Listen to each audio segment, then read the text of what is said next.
Hi, Dizzy. Welcome, Burger Rosie.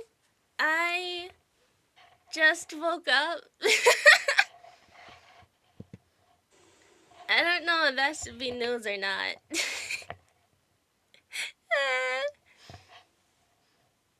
A lot of people tell us you Freaking ads too. I did. Thank you so much for nah. No, I'm not. I just woke up. explain So I in a way I could don't know. start seeing.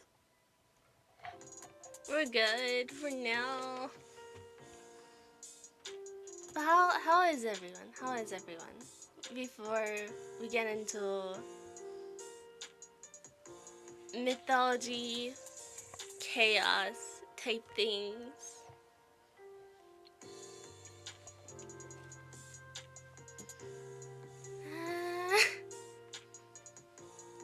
Yeah, I'm doing good. I'm doing good. Thank you. Yeah. I just woke up. I was in a okay.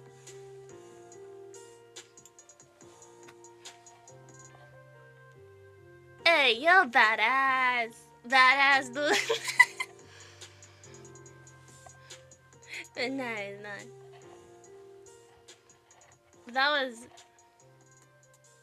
That seems pretty stupid. Also, how are you burger just on Twitch real time? But there is also here's the thing. I did sleep. It was like an on and off thing where I went to bed immediately after like streaming and then like eating dinner. I woke up. Then I went back to bed. And then I woke up at 4 a.m. and then I went back to bed. I don't remember what happened after I woke up. All that I know is that I just kind of like flopped back. It's a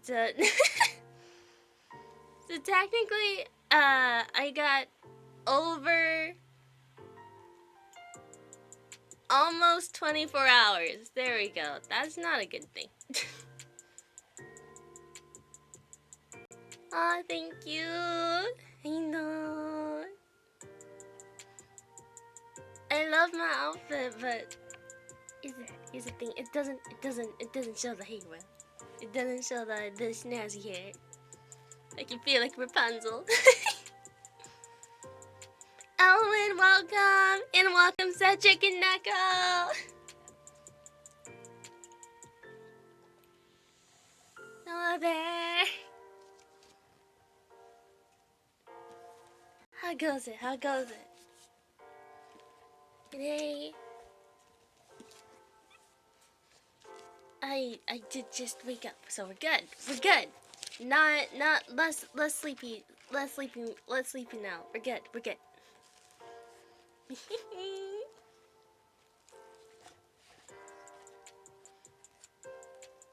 Aw.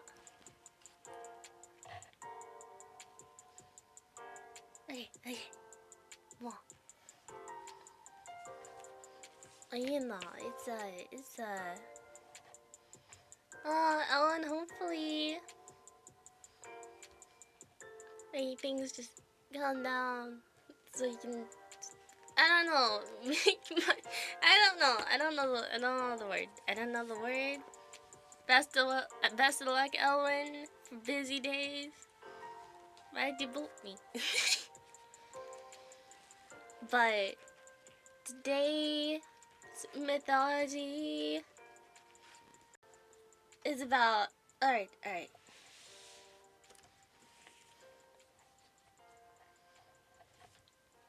You know what? Fair enough. I accept the boot. I do not accept the ad. Freaking full Sam University scan. Okay, no. Welcome, Karasuka. Welcome, fellow girl. Let's go. And also, yeah, luckily, no fire alarm. But yeah. You know, that's fair. I accept that. How goes it?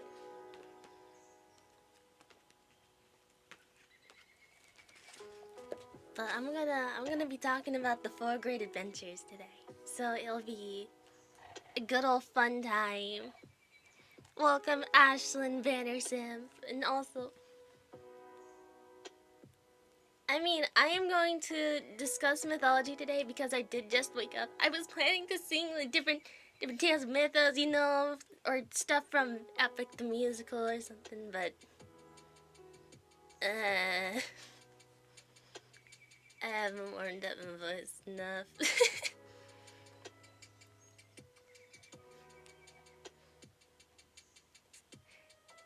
Hey, yeah, oh shit.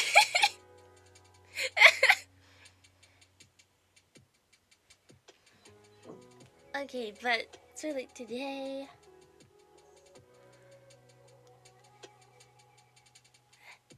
okay, we'll be talking about the 4 great adventures. It's like okay, one of Ovid's best stories, so to say. Just is the first one is about the Phaetheon. Phaetheon. Yeah.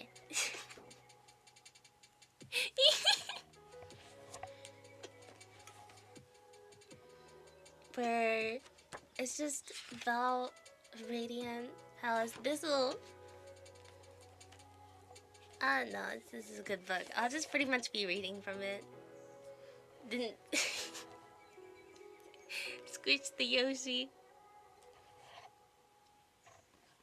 No, but here's the thing. In the palace of the sun, it was a very radiant place. It's shone with gold and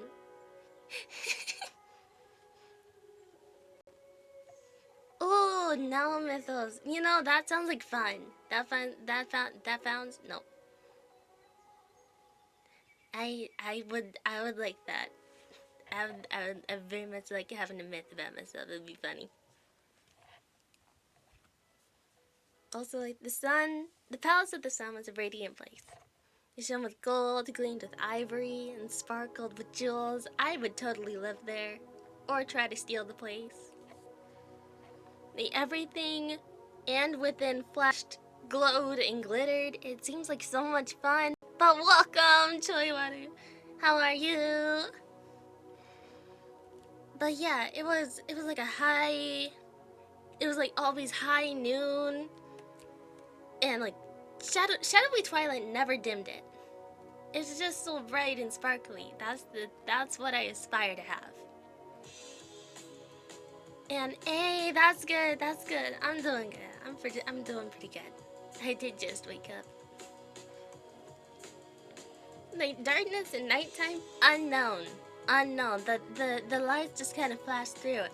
Any neighbors they would have had, noise, not noise complaint, sight complaint. Freaking never nighttime. So few among mortals could have like not endured the long, unchangeable way of light. It was fun. It was nice. It was blinding. Some people literally went blind. But nevertheless, one day a youth mortal on his mother's side dared to approach, which was a very bad idea. Yeah, no, it's the wrong one. Well,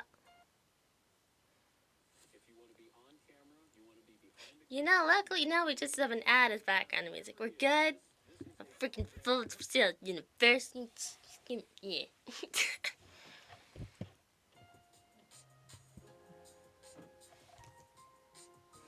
Wait, no, that's not it.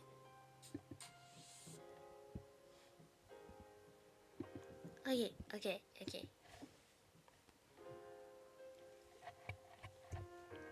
That wasn't it. No. Wah.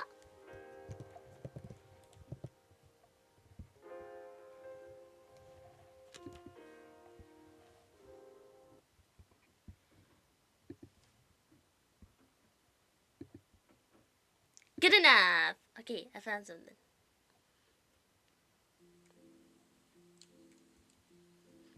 Nah, here's the thing. I found it. I found my normal cozy. But with that, nevertheless, one day, a youth, mortal on his mother's side, dared to approach. Often, he had to pause and clear his dazzled eyes. But the errand which has brought him so much urgent, brought him was so urgent that his purpose held fast and he pressed on. Even if his corneas were kind of burning, like staring directly into the sun. It was the palace of the sun, so it makes sense.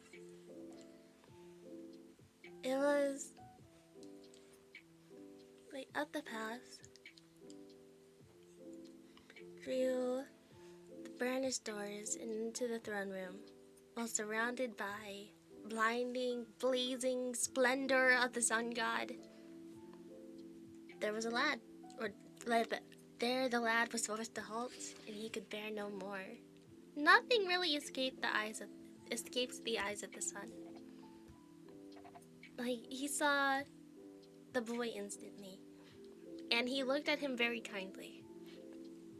It's like, what brought you here? He said. I have come, the other answered boldly, to find out if you are my father or not. My mother said you were, but the boys at school laugh when I tell them that I am your son. They will not believe me, and I told my mother, and she said I had better go and ask you. Smiling, the sun took off his crown of burning light so that the lad could look at him without distress. Come here, Phaethon, he said. You are my son.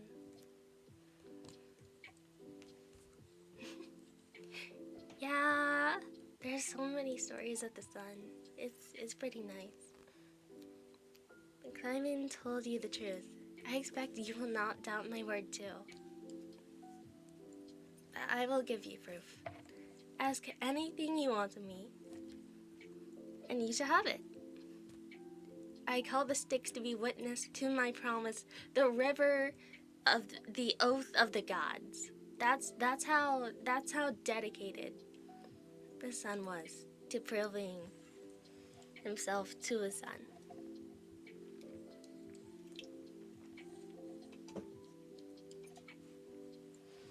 No doubt, Phaethon had often watched the sun riding through the heavens and had told himself with a feeling half of awe, half of excitement, to be like, it's my father up there.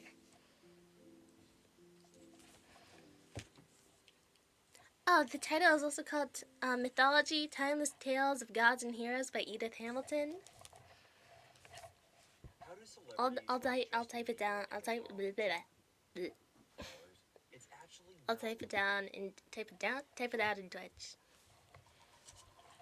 But pretty much, he would wonder what it would be like to be in the chariot guiding the steeds around that dizzy course. It was like giving light to the world. Just seems like a dream, Yeah.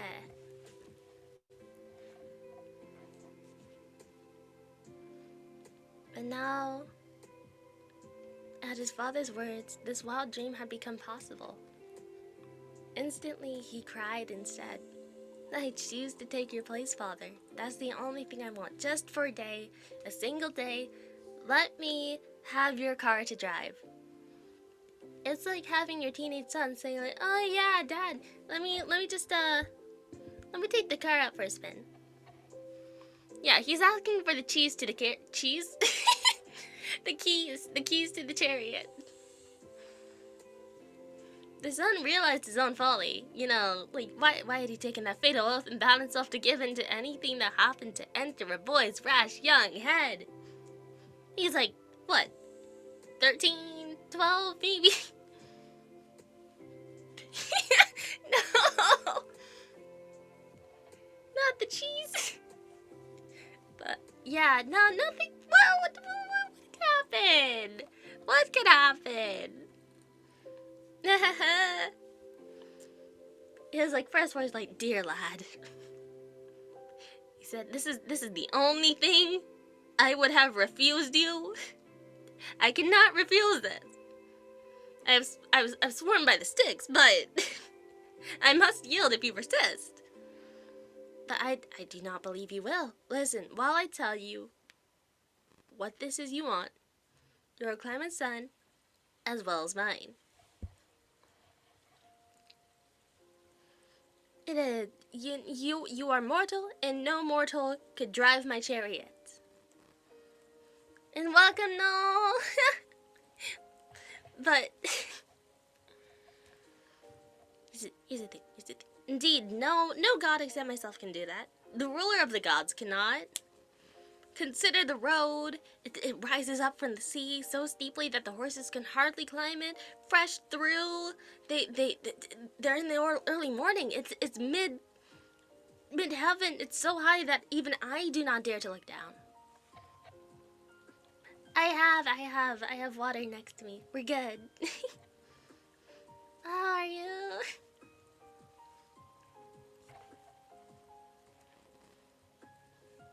I don't think I'm drinking enough, but thank you. But yeah, worst of all is the descent. The precipitation.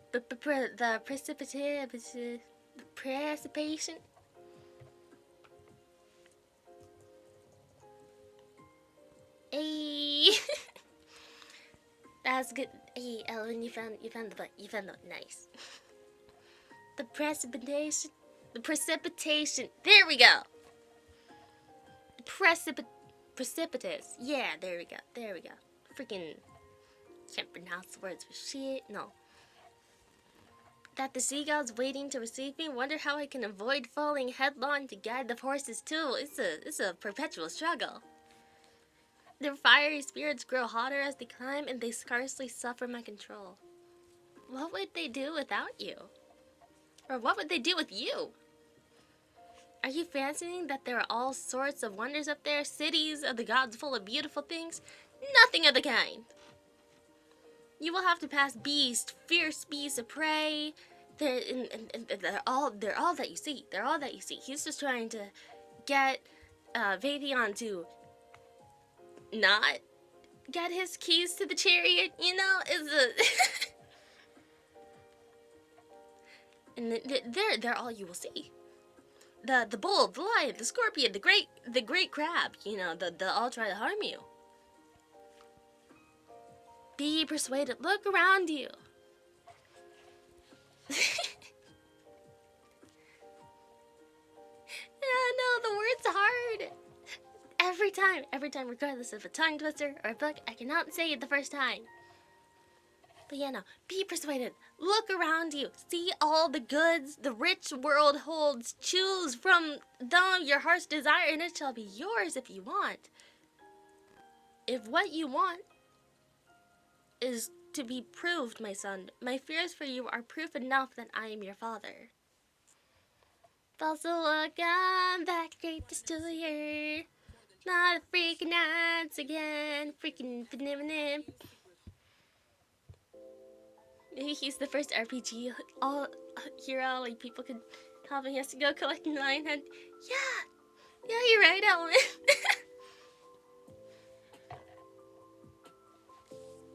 yeah. Happy you came back. But yeah, none.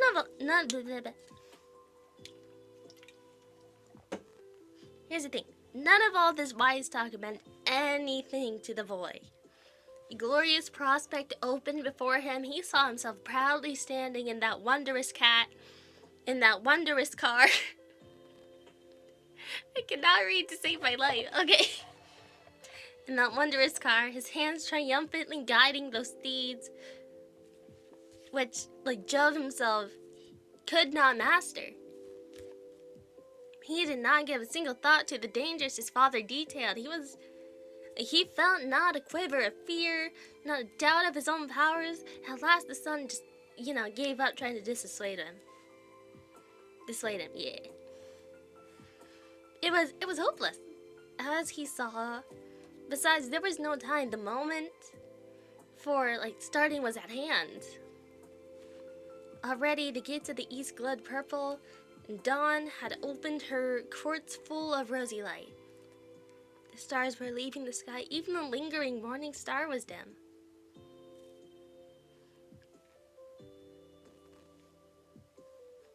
Somehow my squeaks again, we're good, okay. But there was no need for haste. Well, there was need for haste. All was ready, so they were good. The seasons, gatekeepers of Olympus, stood waiting to fling the doors wide open. The horses had been bridled and yoked to the car proudly and joyously. Padium mounted it, and they were off. He made his choice. He would probably faceplant in a few minutes. Oh yeah, the stars in this, very sweet, very fun, very cool. Most of the time. So whatever came of it, he couldn't change now. And not that he wanted to on its first exhilarating rush through the air, so swift that the east wind was outstripped and left far behind. The horse's flying feet went through the low, banked clouds near the ocean as through a thin sea mist. Then up and into the clear air. Climbing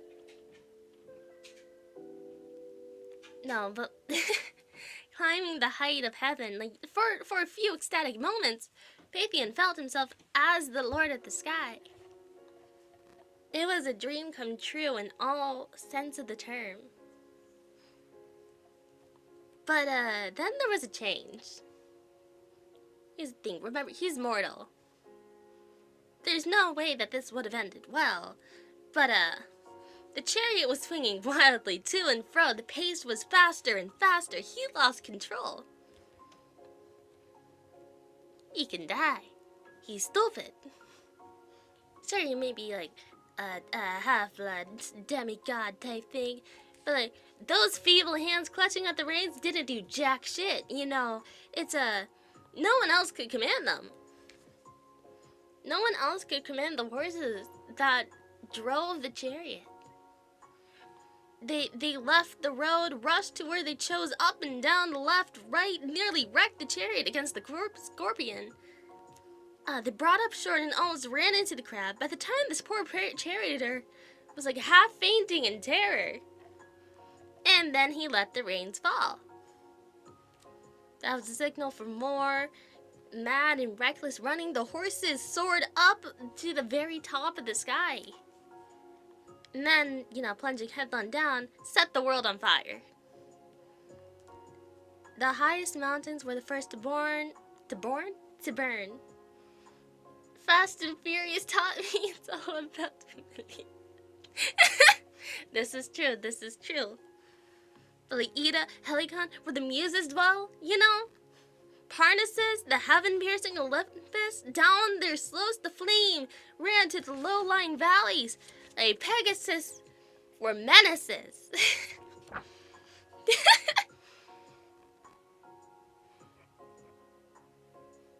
Something Tokyo? I don't think so. But yeah, to dark forest lands until all things everywhere were ablaze. The springs turned to steam, the rivers drank. It is said that then the Nile fled and hid his head, which still is hidden. Yeah, no, I love with the story. One, is there was a Pegasus in it, and those are cool. And two, fire. In the car, Paphian, hardly keeping his place there, was wrapped in thick smoke and heat as if from a fiery furnace. He wanted nothing except to have this torment and terror ended. He wanted to go home. He was like, yeah, no, fucking dad was right. He would have welcomed death. Mother Earth, too, could bear no more. She uttered a great cry, which reached up to the gods. Looking down from Olympus, they saw they must act quickly if the world was to be saved from stupid teen. It's just the time. Just like the incredible $4,000 piano. No, I Okay. Still, yeah, no. Jove seized his thunderbolt, hurled it at the rash, repentant driver, struck him dead. So, you know, Papillon's gone. He's deceased. Or so they thought. But yeah, no. Shattered the chariot, made the maddened horses rush to the sea. Papillon, on fire, fell from the car through the air to the earth. The mysterious river. Eridanus, which no mortal eyes could have ever seen, received him, put out the flames, and cooled the body. The naiads, in pity for him, so bold and young to die, buried him carved upon the tomb. Here Papillon lies, who drove the sun god's car. Greatly he failed, but he had greatly dared. His sister, the Heliads, the daughters of Helios the sun, came to his grave to mourn for him. And there they were turned into popular trees on the bank of the Eridanus.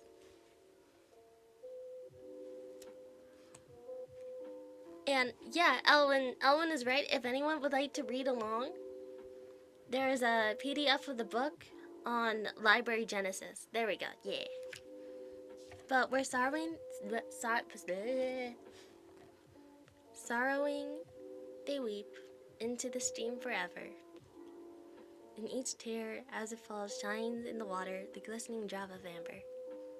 And that is the end of story number 1, with Pegasus being completely unhinged, setting everything ablaze. Thank you.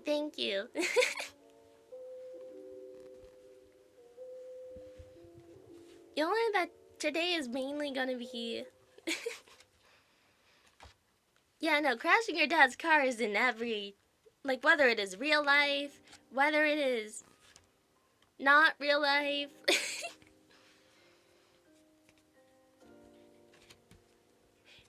But, definitely, yeah, okay. But yeah, no, that's engraved everywhere. And the freaking consequences of, driving while not knowing how to freaking drive. Might have dreamed about it. Might have decided, Tokyo Drift type shit, but no. Nuh-uh.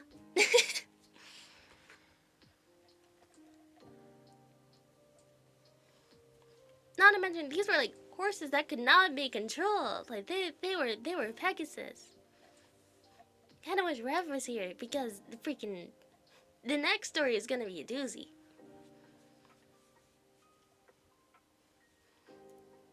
Yeah, no, stuff, Chris, if you crash a car, nah. Is there an ASAP that comes to my mind often? There's quite a few actually. I'm just trying to think.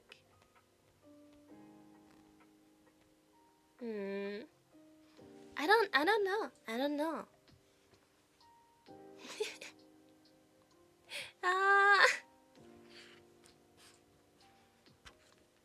Here's the thing. The only people who will carve your name into tablets is the insurance company. Yeah.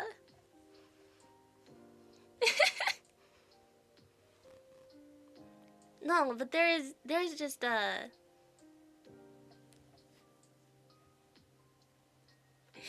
sour grapes, glass houses. Yeah. I was trying to think. Here's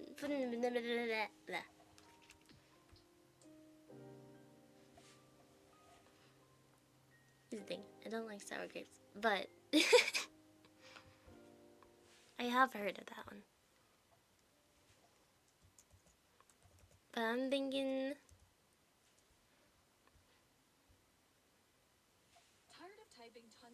that I am not tired of typing tons of notes. I'm just trying to figure.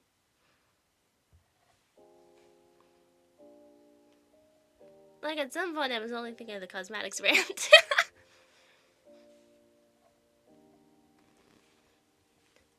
Like in Australia. I don't even know why. That's not it. But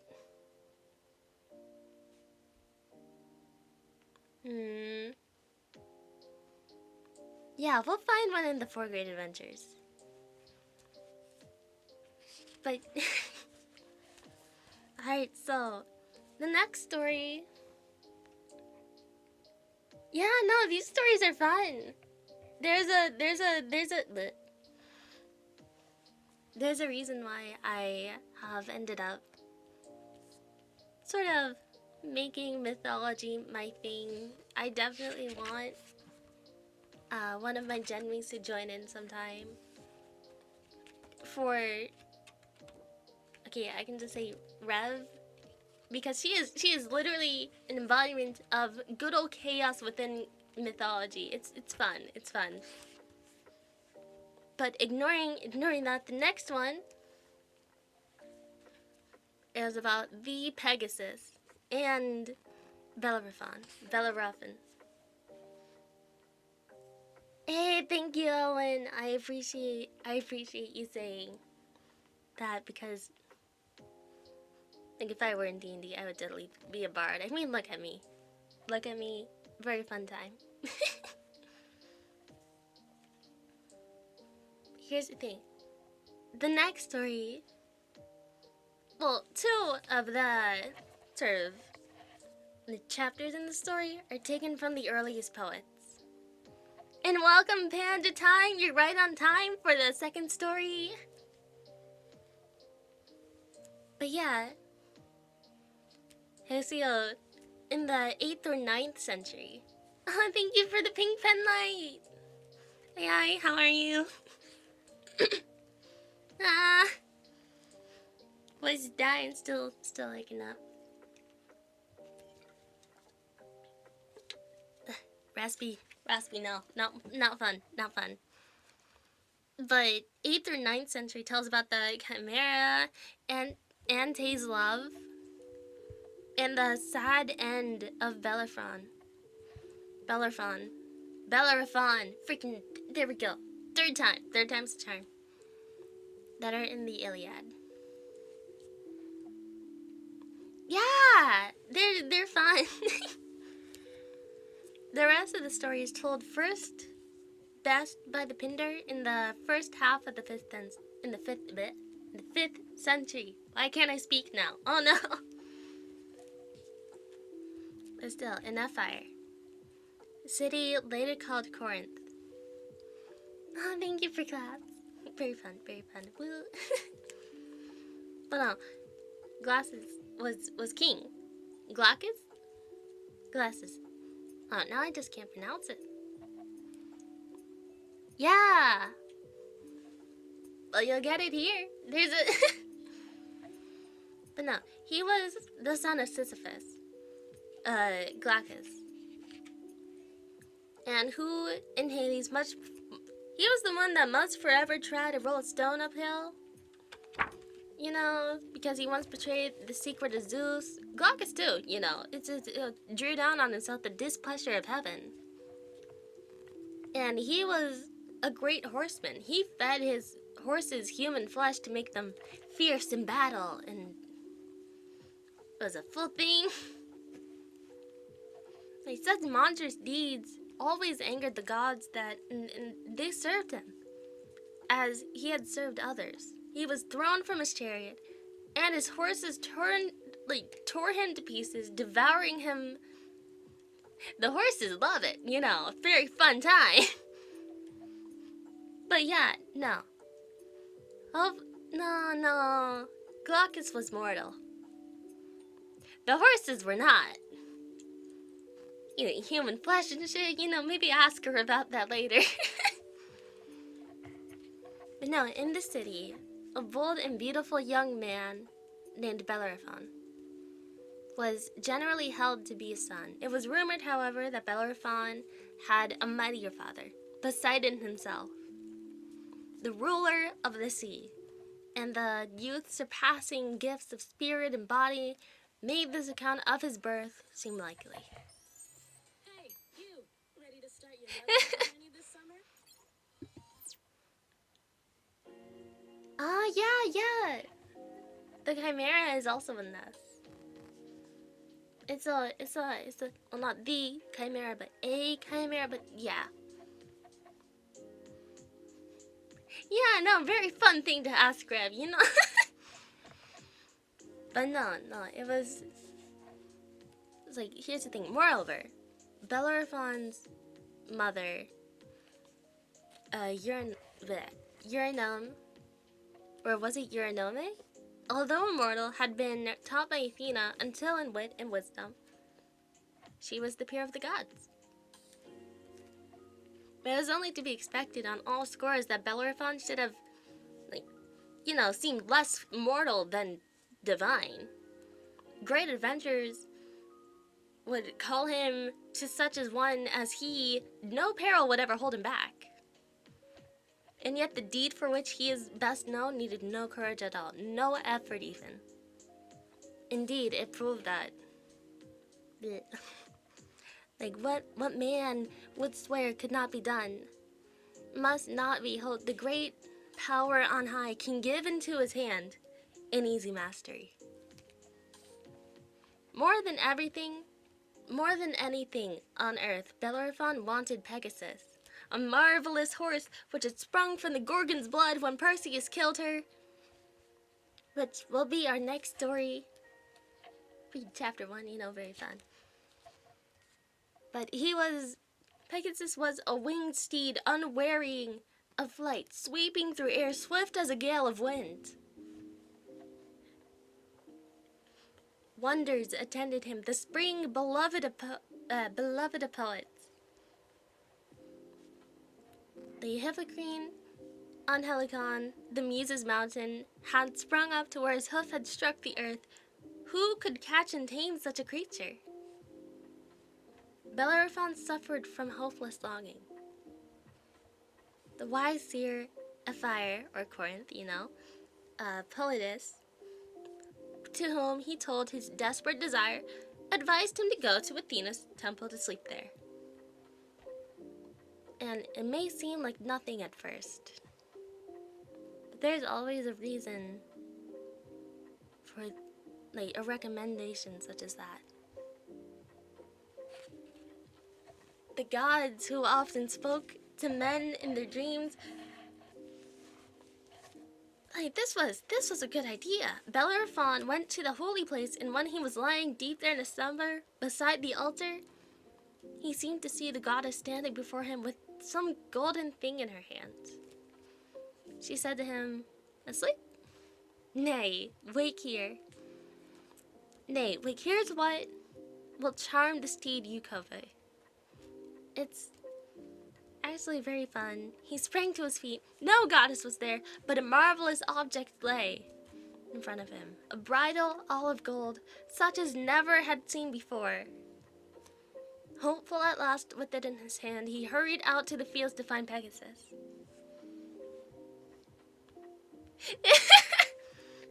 bunch of pilgrims, dropping down on the floor to sleep. You're right, Ellen.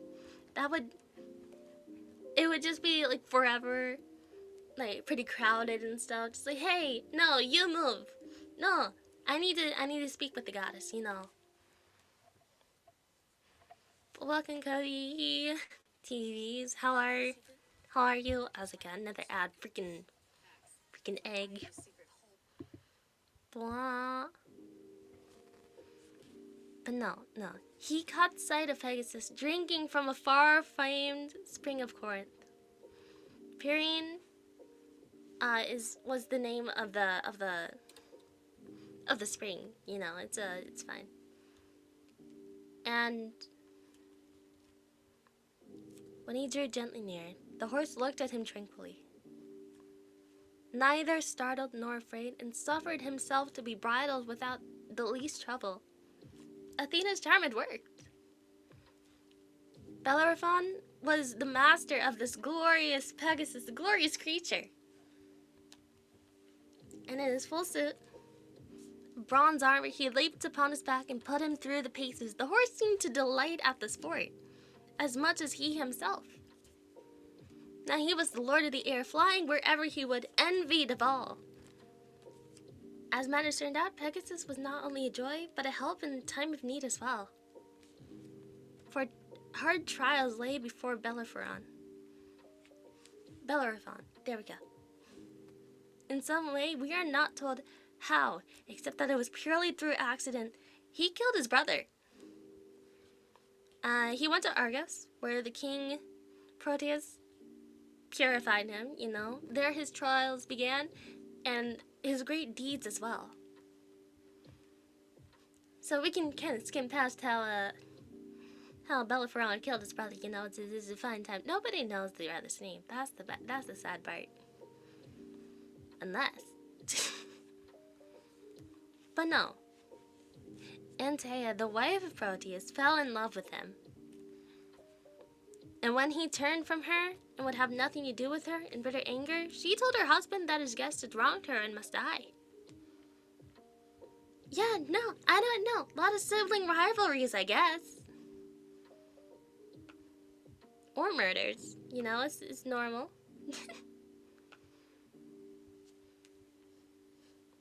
But yeah, no. Enraged though he was, Proteus would not kill Bellerophon. For he had eaten at his table. He could not bring himself to use violence against him. However, he made a plan which seemed certain to have the same result. He asked the youth to take the letter to King Lycia in Asia, and Bellerophon easily agreed. Hammer, thank you! Oh no, did I miss it? I was gonna say no. I'm so sorry. Welcome, Icy Travel. I was too invested. I'm sorry. But thank you so much. It's much appreciated. How are you, Icy Travel? How are you, Icy? No, long journeys meant nothing to him on Pegasus's back. The Lycian king received him with antique hospitality and entertained him splendidly for 9 days. Before he asked to see the letter, then he read that Proteus wanted the young man killed. Ah, okay. Woo! Let's go. But then, this is the thing, he did not care to do so. For the same reason that he had made Proteus unwilling. Zeus, well-known hospitality for those who broke the bond between host and guest, there could be no objections. However, to sending the stranger on an adventure, him and the winged horse, he asked him to go and slay the Chimera. There we go. Little Chimera drop right there. Yeah, no, sacred hospitality, don't mess with it. Agreed, Ellen. There's a full thing there. But here's the thing. Feeling quite assured that, you know, Bellerophon wouldn't come back from slaying the Chimera, since it was held to be unconquerable. He was the most singular, portent, it's the most singular person that was like, hey, I can do this. And the Chimera, she was the most singular portent, like a lion front, a serpent behind, a goat in between. It was like a fearful creature, great and swift, of foot and strong, whose breath was flame unquenchable.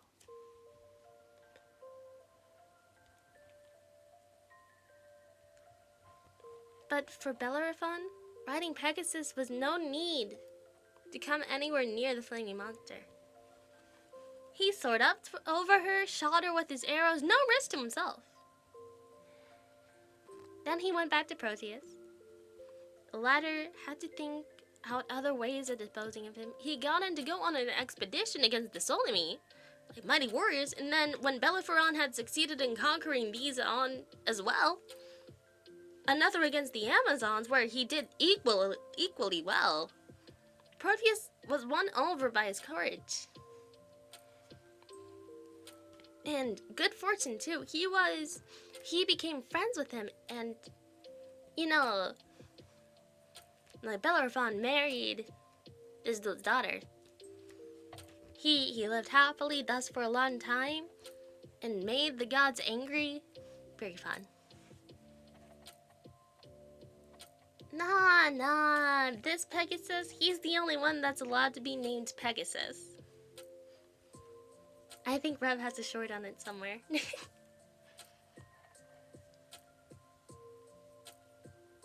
But, you know, it's a very...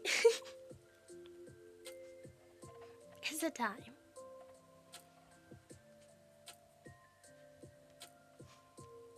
Yeah, it would be funny if they were, like, related. Rev just starts setting everything on fire, but also does heroic deeds in the end.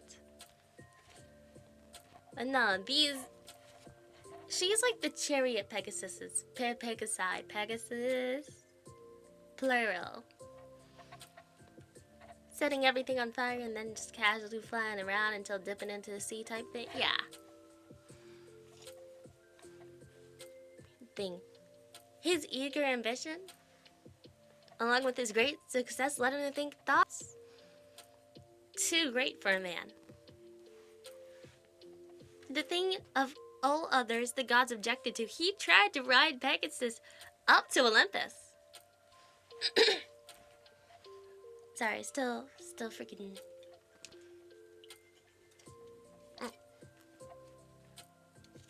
Need to hydrate. But yeah, no, he tried to ride Pegasus up to Olympus. He believed he could take his place there with the immortals. And the horse was wiser. He would try not... He wouldn't try the flight. He threw his rider. Thereafter, Bellerophon hated of the gods, wandered alone, devouring his own soul and avoiding the paths of men until he died. Pegasus found shelter in the heavenly stalls of Olympus, where the steeds of Zeus were cared for. Of them all, he was foremost, as was proved by the extraordinarily fat. The poets report that when Zeus wished to use his thunderbolt, it was Pegasus who brought the thunder and lightning to him. So with that is the end of story number 2. Pegasus lived a very nice and long life. And Bellerophon died alone, avoiding everyone. So yeah! Yeah, no, very big escalation.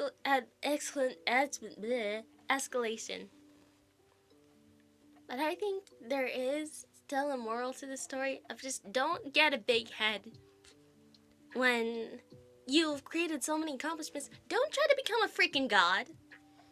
That's stupid. You're not on top of the world just because you have a flying horse. You know, it's... No. You gain shit ton of popularity, shit ton of fame. Don't be a bitch about it. Don't... You can aspire for more, of course. No! That seems like too much work. The fun in not trying, you know? Still no. Yeah, don't try to become a god as a mortal. Common theme, because, like, mortals can't handle that power without it going to destruction. I mean, it would be fun. It would be fun, but I think I would be one of the, here's the thing, being a minor god would be fun. The karma, no! Not the jellygun. They could gather shinings for me. I would like that, but at the same time, I would miss just casually setting places on fire and shitting on cars. There's no... I'm joking, no, but, I'd say being a lesser god would be fun.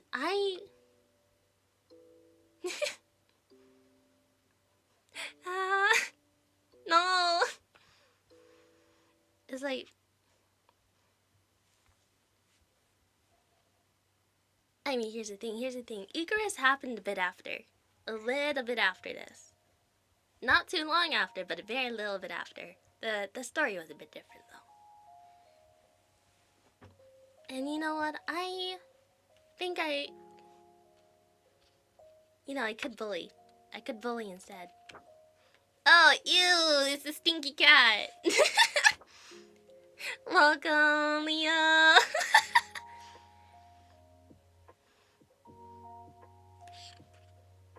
I will shit on your car. Don't.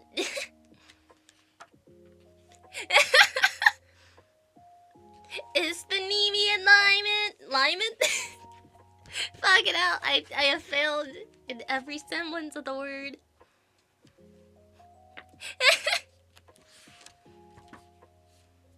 But that.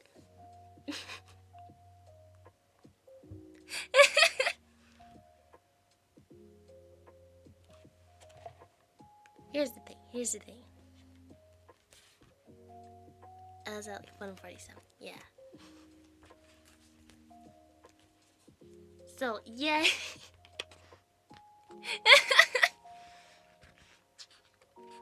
Oh, welcome, Jane Cater. How are you? But,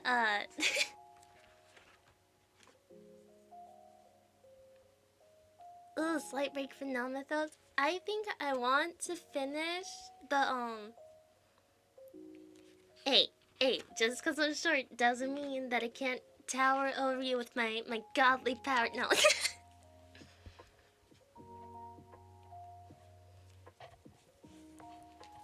But, here's the thing.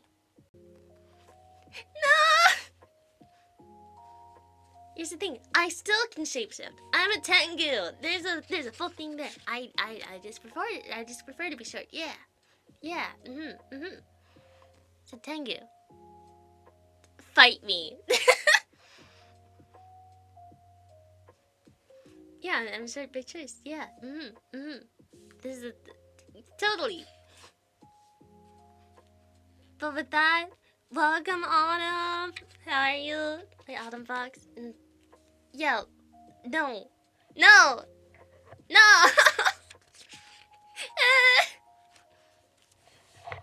Here's the thing. No.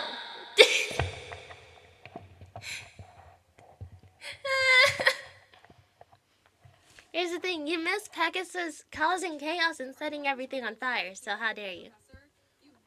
No. New story. Freaking Otis and fuck. Ephialities. There we go. Otis and Ephialities. There we go. I'm running away from freaking this thing. New story before I get bullied again. I'm not a Tenga. The difference between that. But no. This next story kind of alluded to the Odyssey and the Aeneid. Not only but only Apollodorus tells it in full. Hi, Karma! But no, he wrote probably in the 1st or 2nd century AD, a dull writer. Less dull than the usual in this tale, but still dull. So, and it's gonna be a little bit more heightened, I guess you could say. A bit more chaotic. And it'll be fine.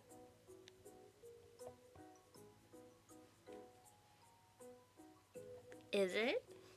We'll just have to find out. Yeah, no. It is. But no, here's the thing. This is a story about twins.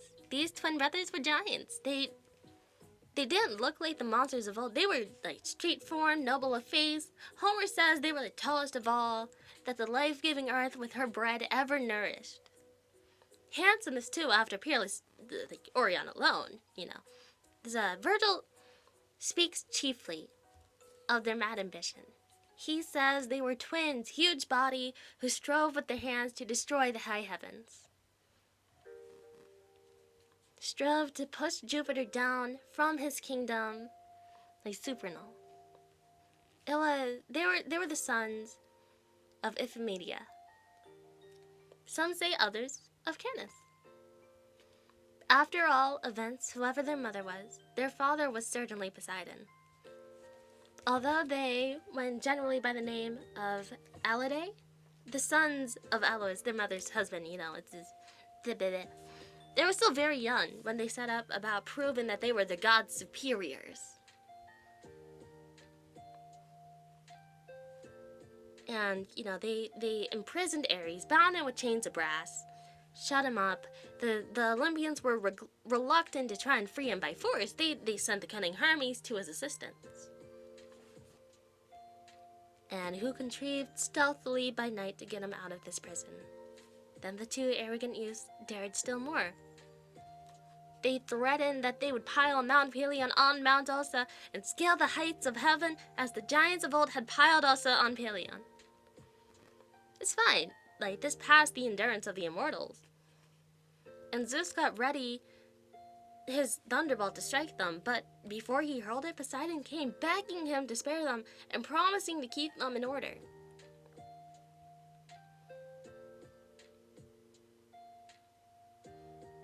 Yeah, God of War, 2-1. But yeah, no, the twins stopped worrying, agreed, and Poseidon was as good as his word. The twins stopped warring against heaven, and Poseidon felt pleased with himself. But the fact was that the two had turned to other plans which interested them more. Otis thought it would be an excellent adventure to carry Hera off and Ephialtes? But I'm gonna give away this incredible 4,000. Wait, no. No, skipping that. But about no, Ephialtes was in love with Artemis, or thought he was. Ignore the $4,000 piano. In truth, the two brothers cared only for each other. Theirs was great devotion.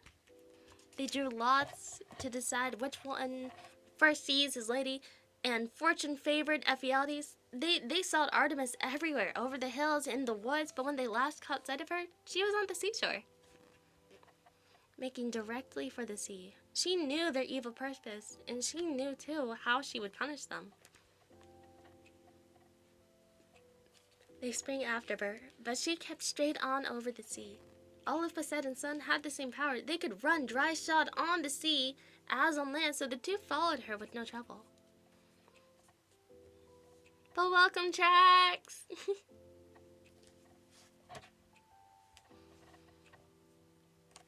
But yeah, no, she led them to a wooded island of Naxos, and there, when they had all but caught up with her, she disappeared.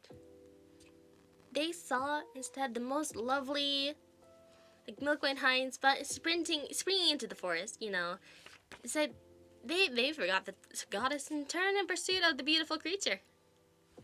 But how are you, Trax? No.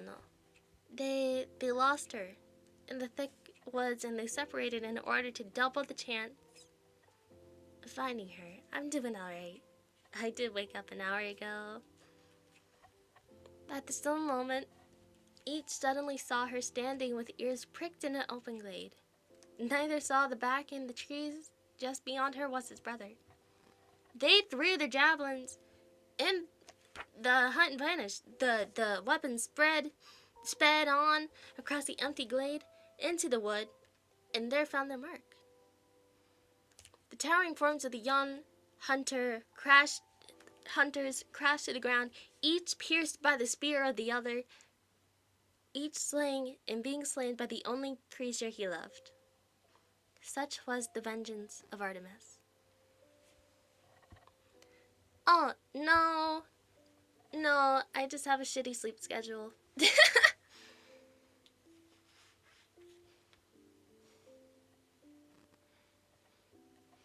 Yeah.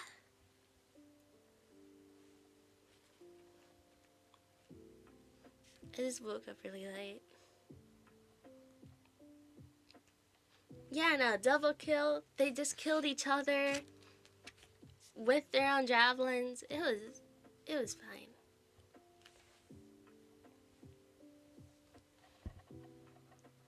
But you know what?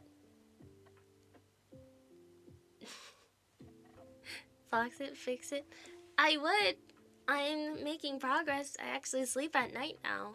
I just woke up really late today.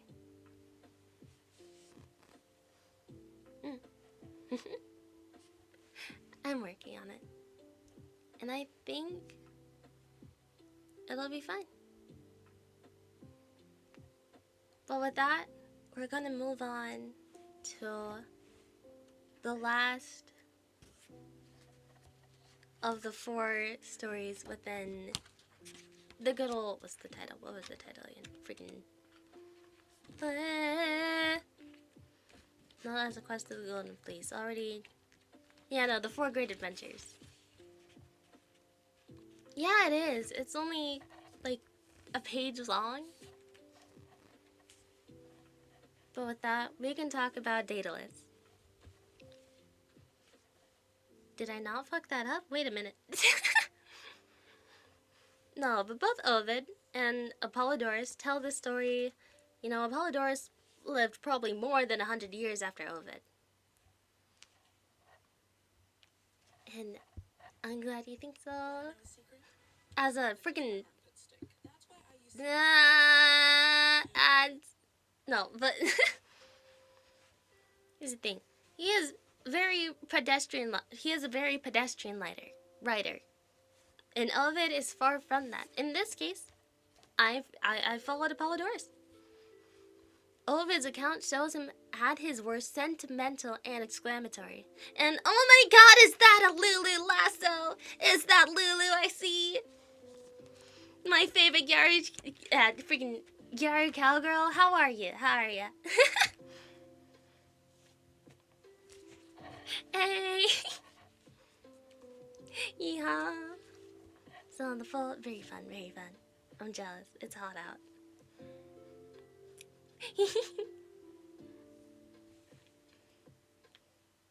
Just in time for the last, not the last, but one of the last few stories. This is a short one. But Daedalus, freaking... No, but here's the thing. Daedalus, he was an architect. Iron at the wrinkles, freaking bleh. No, Daedalus was an architect. He contrived the labyrinth. For the Minotaur and Crete, who showed Arinde. Wait, no, Arya Arya Dene. Aryand. A bark. Oh, that's cute.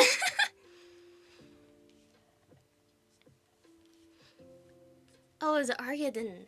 Aryadine. I'll just say that. Oh, that's a very fun one. I love that pun.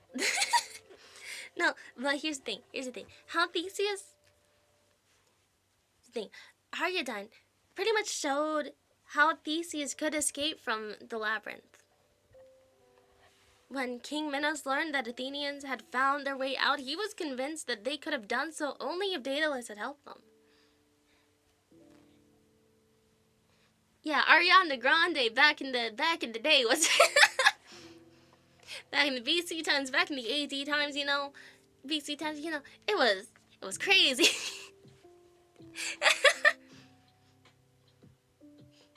Singing Dangerous Woman in the background.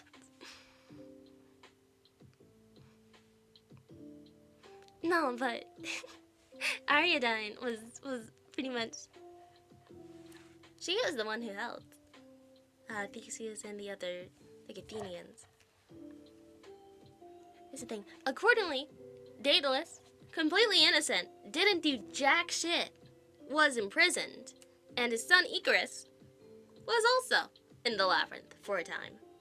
Certainly a proof that it was excellently devised, since not even the maker of it could discover the exit without a clue. But the great inventor was not at a loss. He told his son, escape may be checked by water and land, but the air and sky are free. Oh yeah, some of that is just my failing to English, but otherwise, it's just a fun time. But yeah. Oh, bye, Owen. Thank you so much for stopping by. I appreciate it. And hey, thank you for the coup. Still, don't fall asleep at your meeting. I don't know. But with that, here's the thing. He made the great inventor, Daedalus. He made 2 wings for them, 2 pairs of wings. They put them on just before they took flight. Daedalus warned Icarus to keep the middle course over the sea. Refresh the summer vibes with TikTok. Little did he know this was the tale. Where if he flew too high, the sun might melt the glue of the wings. This was the tale of Icarus. Technically. But no, if you flew too high, the sun might melt the glue and the wings might drop off. However, as stories so often show, what elders say youth disregards, you know. Aww, it was nice having you over here. I really appreciate you sticking around. But with that, enjoy the rest of your day. Or night. Day? Time. There we go. Here's the thing. As the 2 flew lightly and without effort away from Crete, the delight of this new and wonderful power went to the boy's head. Ah, evening. Have a nice evening. Still, Icarus soared exultingly up and up, paying no heed to his father's words. His father's anguished commands at the fear of losing his son.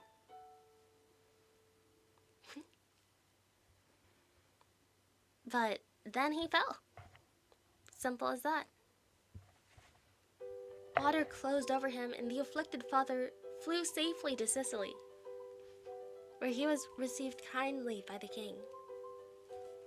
Minos was enraged at his escape and determined to find him. He made a cunning plan. He had it proclaimed everywhere that a great reward would be given to whoever could pass a thread through an intricately spiraled shell. Daedalus told the Sicilian king that he could do it. He bored a small hole in the closed end of the shell, fastened a thread to an ant, introduced the ant into the hole, and then closed it. When the ant finally came out the other end, the thread, of course, was running clear through all the twists and turns. Only Daedalus would think of that. And then he came to Sicily to seize him. The king refused to surrender Daedalus, and the contest Minos was slain. And with that, that is the end to the 4 great tales. The 4 great adventures. I mean, you probably just killed the ant, no? Unless... Welcome, Blancato! How are you? Just finished one portion of book.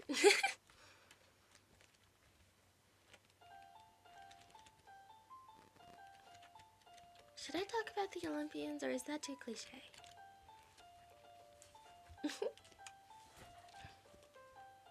I'm just happy you enjoy them, and I'm pretty good. I appreciate it.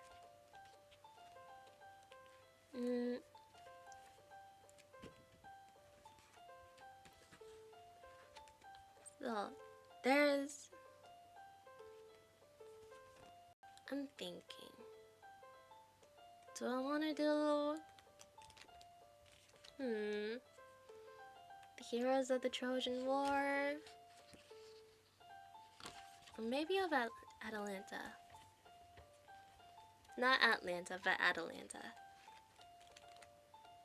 Or do I want to do the quest of the Golden Fleece?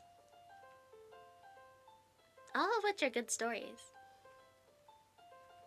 I think I stopped myself from becoming a squeaky toy. Okay, there we go, there we go.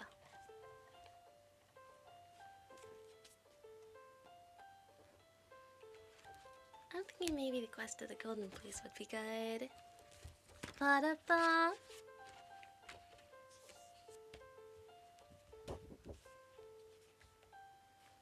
If I can freaking find the page, I keep on losing my spot. You might be wondering, SHUs prepare me for my career? Ah, not the ad. Getting my degree has No. No.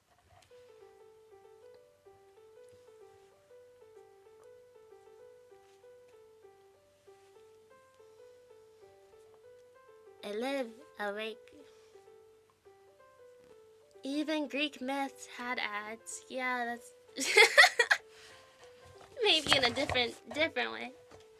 It was the AD times, you know, very technically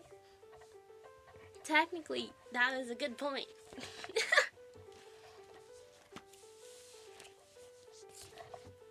With that, yeah, I'm gonna read out the quest of the Golden Fleece. It's a long one though, so Daedalus, skip that! I'm trying to craft wings here. I'm trying to fly away from my labyrinth.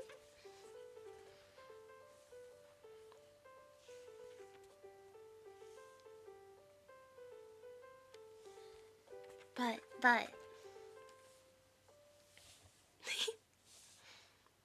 here's the thing, the quest of the Golden Fleece. This is the title of a very, very long poem. Very popular in classical days by the 3rd century poet Apollonius of Rhodes. You know, it's a fun time. He tells the whole story of the quest except the part about Jason. Sisyphus in 2024 watching an ending ad is crazy. It's true, but you know, it would be funny. It would be funny. But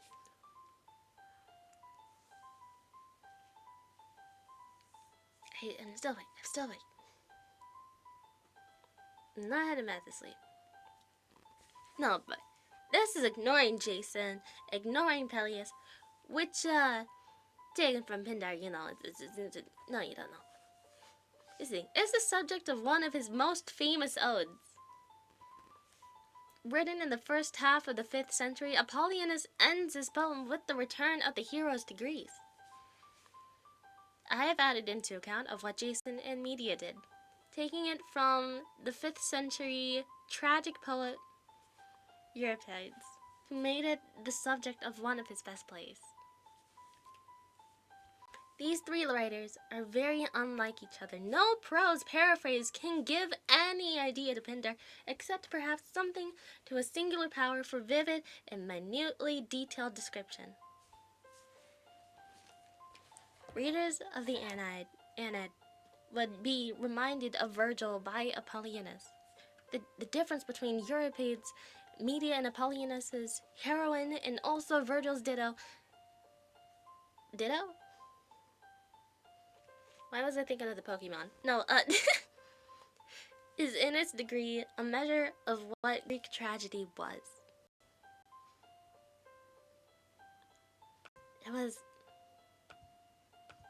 There was no other way to explain it.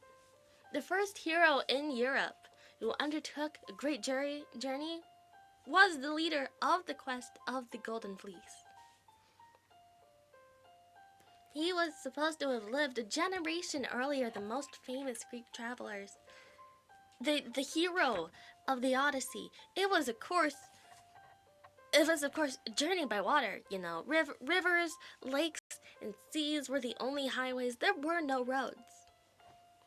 All the same, Voyager had to face perils not only on the deep, but on land as well. What if you could upload one mini AI written ebook onto No. Amazon that could replace No. your Nope. Ads. Here's the thing. Ships did not sail by night in any place where sailors might put in harbor. Like, place like a monster or a magician who could work more deadly harm than storm and shipwreck, there is, of course, high courage was necessary to travel, especially outside of Greece. Nell's story proved this fact better than the account of what heroes suffered and sailed. It was interesting. For the ship of the Argo, its entire goal was to find the Golden Fleece. It may be doubted, indeed, if there ever was a voyage on which sailors had to face so many and such varied dangers. However, they were all heroes of renown. Some of them, the greatest in Greece. They were all quite equal to their adventures. The tale of the Golden Fleece begins with a great king named Athamas, who got tired of his wife, pulled her away, married another, pretty much just threw his wife out with no regard. Pretty much dick move, but you know, he married the Princess Ino. Nephilet, the first wife, was afraid for her two children, especially the boy, Phrixus. She thought that the second wife would try to kill him so that her own son could inherit the kingdom. And she was right. Very right. The second wife came from a great family. Her father was Cadmus, the excellent king of Thebes. Thebes? Thebes. Thebes? I have failed. My knowledge of mythology was too poor. But her mother and her three sisters were women of blameless lives. She herself, determined to bring the little boy's death, made an elaborate plan of how this was to be done. Somehow she got possession of all the seed corn and parched it before the men went out for the sowing, so that, of course, there was no harvest at all. Aurora, welcome! Thank you. I always appreciate head pat. But here's the thing.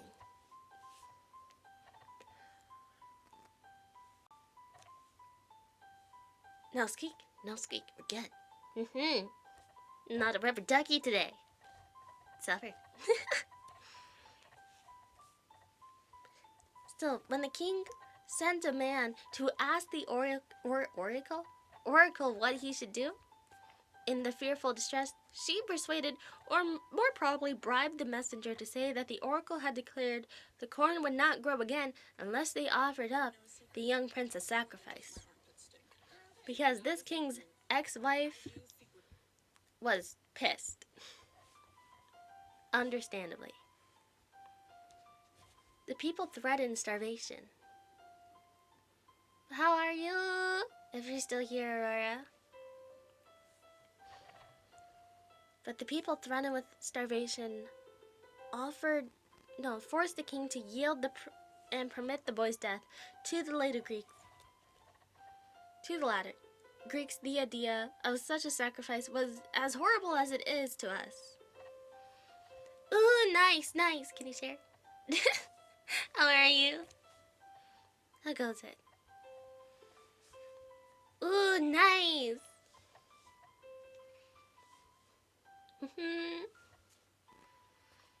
What's that?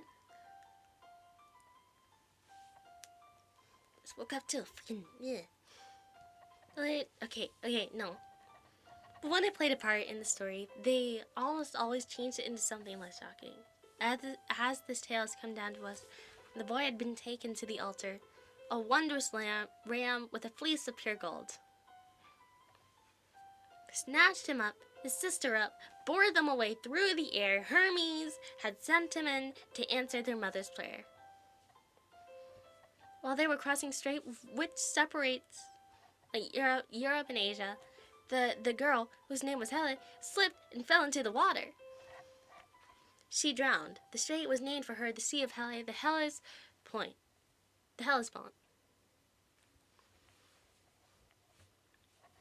Just like the ad that has not come, luckily. Oh my god, okay. the boy came safely back to land to the country of Colchis on the Unfriendly Sea, or the Black Sea, which had not yet become friendly. The Colchians were fierce people, nevertheless, were kind to Phrixus. And their king, Aedes, let him marry one of his daughters. It seemed odd that Phrixus sacrificed to Zeus the ram had saved him. But in gratitude for having been saved, he did so. He gave the precious golden fleece to the king Aedes. Aedes. I don't know how to pronounce this. Oh no. I'll figure it out. Phrixus had an uncle who was, by the rights, a king in Greece. He had had his kingdom taken away from him by his nephew, a man named Peleus, the king's young son. Jason, the rightful heir to the kingdom, had been sent secretly away to a place for safety. And when he was grown, he came back boldly to claim the kingdom from his wicked cousin. The usurper, Peleus, had been told by an oracle that he would die at the hands of kinsmen, and that he should beware of anyone whom he saw shod with only a single sandal. In due time, a man came to town. 1 foot was bare, although in all ways he was well clad, a garment fitting close to his splendid limbs, and around shoulders a leopard skin to turn the showers. He had not shorn the bright locks of his hair, they ran rippling down his back. He went straight into town and entered the marketplace fearlessly. At the time when the multitude filled it, none knew of him, but one and another wondered at him. Could he be Apollo? Or Aphrodite's lord? None of Poseidon's bold claims. Use Grammarly and feel confident with effective. No, I do need Grammarly. Okay.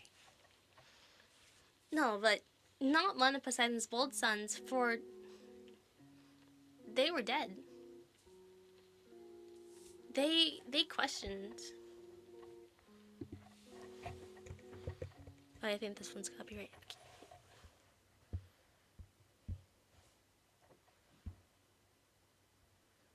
But no, there we go. Blah. There we go. There we go. Not Not one of Poseidon's bold sons, for they are dead, so they question each other. But Peleus came in hot haste to add the tidings when he saw the single sandal that he was afraid. He hid in terror in his heart, however, and addressed the stranger. What country is your fatherland? No hateful and defiling lies, I beg you, tell me the truth. With gentle words, the other answered. I have come to my home to recover the ancient honor of my house. This land no longer ruled a home to recover the... No, this land no longer ruled alright, which Zeus gave to my father. I am your cousin. They call me by the name of Jason. You and I must rule ourselves by the law of right, but not appeal to brazen swords or spears. Keep all the wealth you have taken, the flocks and the tawny herds of cattle and fields, but the sovereign scepter and the throne released to me. No evil quarrel will arise from them. Peleus gave him a soft answer. So shall be it. But one thing must first be done. The dead Phrixus bids us to bring back the golden fleece and thus bring back his spirit to his home. The oracle had spoken. But for me, already old age is my companion, while the flower of your youth is only now coming into full bloom.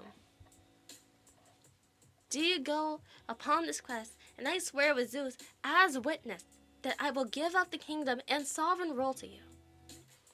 He spoke, believing in his heart that no one could make an attempt and come back alive. But he managed to do just that.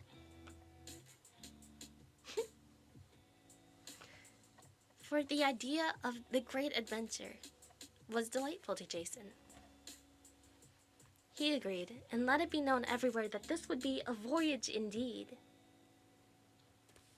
The young men of Greece joyfully met this challenge. They came, all the best and noblest, to join the company. Hercules, the greatest of all heroes, was there. Orpheus, the master musician, Castor with his brother Pollux, Achilles' father Peleus, and many another. Hera was helping Jason, and it was she who kindled in each one the desire not to be left behind, nursing a life without peril by his mother's side. But even at the price of death to drink with his comrades, the peerless elixir of valor, they set sail in the ship Argo. Jason took in his hands a golden goblet, and pouring a libation of wine into the sea, called upon Zeus, whose lance is the lightning to speed them on their way. Great perils lay before them, and some of them paid with their lives for drinking that peerless elixir. They put in first at Lemnos, a strange island where only women live. They had risen up against the man, killed them all, except one, the old king, his daughter, Hypsipyle. There we go. Hypsipyle, a leader among the women, had spared her father and set him afloat in the sea in a hollow chest which finally carried him to safety. These fierce creatures, however, welcomed the Argonauts and helped them with good gifts of food and wine, the garments, before they sailed away. It was interesting, to say the least. Soon after they left Lemnos, the Argonauts lost Hercules from the company. A lad named Hylas, his armor-bearer, very dear to him, was drawn under the water. As he dipped his pitcher in a spring by the water, Nymph, who saw the rosy flush of his beauty, wished to kiss him. She threw her arms around his neck, drew him down into the depths, and he was seen no more. Hercules sought him madly everywhere, shouting his name, plunging deeper and deeper into the forest, away from the sea. He had forgotten the fleece, the Argo, his comrades, everything, except for Hylas. He did not come back. And finally, the ship had to sail without him.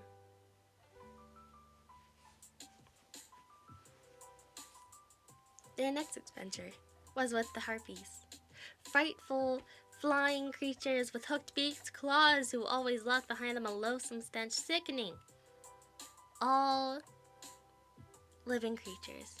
Neko, welcome back! So where the Argonauts had beached their boat for the night, lived a lonely, wretched old man, you know? Yeah, it's the me!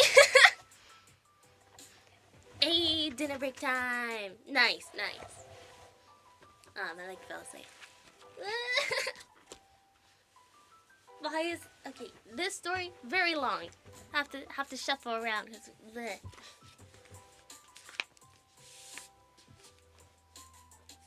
I, too, would want to eat every cake made.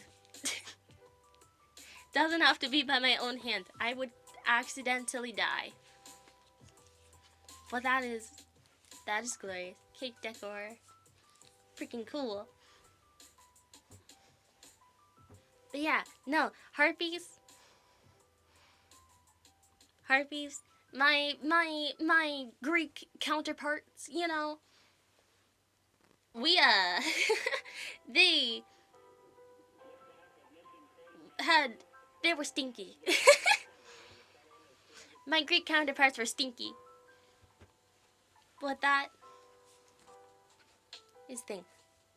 Wretched old man to whom Apollo, the truth teller, had given the gift of prophecy, he foretold unerringly what would happen. Yeah, they have bigger vulva. I freaking jealous of them, you know, it's me. I'm fine with my amount. 'Cause I have thighs. I have human legs and stuff, you know. I don't have talons.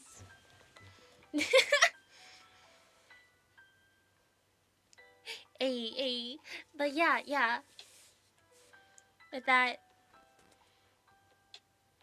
thing. Zeus was displeased. Let's go!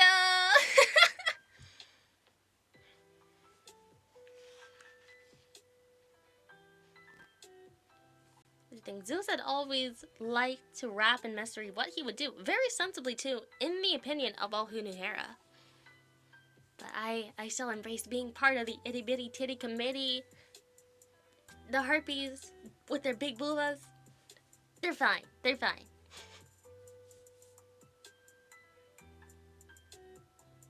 But still, Zeus inflicted a terrible punishment among the old man who gave everyone a hint. You know, it's just... So, whenever he was to dine, the harpies, who were called the Hounds of Zeus, swooped down, defiled the food, leaving it so foul that no one could bear to be near it, much less eat it. You know? And that just kept on going on for eternity. Harpies made the food stinky. They ate it. They probably shat on it. I don't know. Still, yeah, no, when the Argonauts saw this poor old creature, his name was Phineas. Welcome back, Panda Time! This thing, Phineas, he was like a lifeless dream creeping on withered feet. He was like trembling for weakness, and only the skin on his body held his bones together. Yeah, no, Aurora, you're the exception. The vulva. I saw your schedule. I saw the vulva.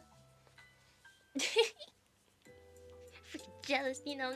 I'm fine with being parted. I'm fine with being my size, but still. With that, Phineas welcomed them and begged them to help him. I'll follow in your footsteps one day. We're good. We're good. Phineas knew through the gift of prophecy that he could be defended from the Harpies by 2 men alone, who were among the company on the Argo. The son of Boreas, the great North Wind. All, you know, the sons of Boreas, both of them. So not just one, both of them. All listened to him with pity, and 2 gave him eagerly the promise to help. While the others set forth food for him, Boreas' sons took their stand beside him with drawn swords. He had partly put a morsel to his lips when the hateful monsters dared down from the sky, and in a moment had devoured everything and were flying off. Like harpies were hungry. But leaving the intolerable odor behind them, the wind-swift sons of the north followed them. And my voice is getting raspy again. I still need freaking water. Nah.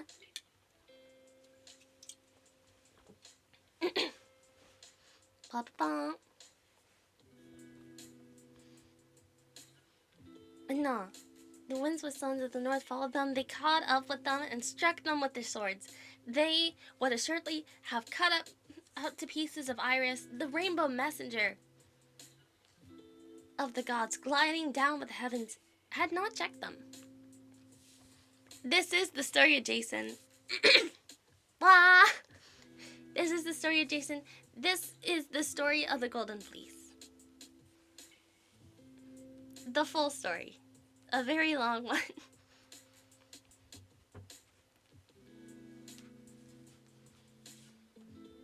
But yeah, they must forbear to kill the hounds of Zeus, she said. But she swore by the waters of Styx that the oath that none can break, that they would never again trouble Phineas. So the 2 returned, and, you know, gladly and comforted the old man, after Iris said that, who in his joy sat feasting with the heroes all through the night. It was peaceful. He gave them wise advice too about the dangers before them, especially the clashing rocks, the simple glades. There we go. that rolled perpetually against one another while the sea boiled around them. The way to pass between them, he said the first to make trial with the dove. If she passed through safely, then the chances were that they too would get through. But if the dove were crushed, they must turn back and give up all hope of finding the fleece.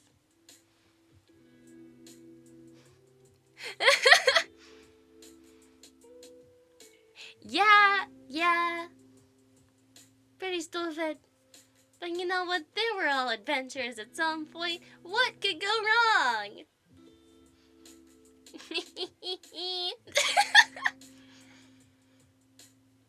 Nothing bad ever happened to an adventurer, right? You know, we're fine. Protagonist energy.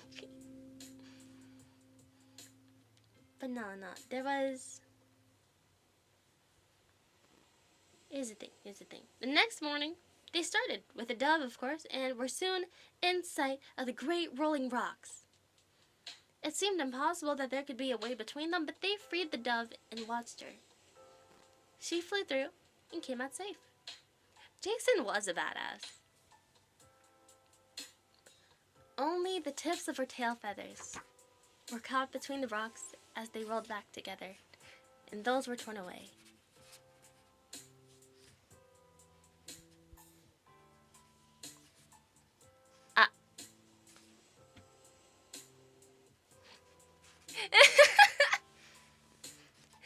Let's go, Neko. $1 wish list. Let's go. I would fund it.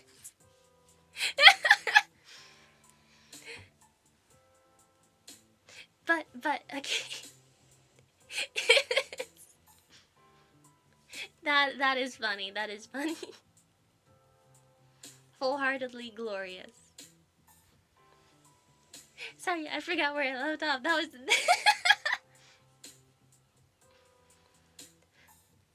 But yeah, okay. We're good, you're good. That was a good break. That was a good intermission. But no. Did I skip a page? Oops. No, I didn't.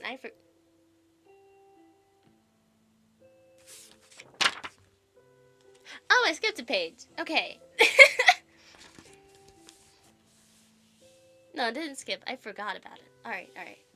Peace, love it. Blah, blah, blah. There we go. Found it. We're good. I'm glorious. And I fun. Ooh, yeah, that sounds... Yes. Sun Wukong, the Monkey King. Yes.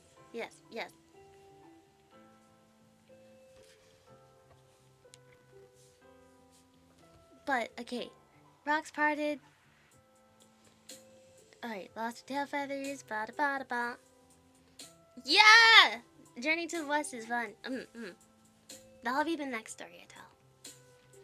Because we'll still have some time. I plan to stay here longer than 2 hours. Much longer, actually. Hopefully. Maybe. Potentially. I do want to bake brownies after this, though. I know. I'm finally well rested. I haven't yawned. I haven't done a squeaky yawn at all this time.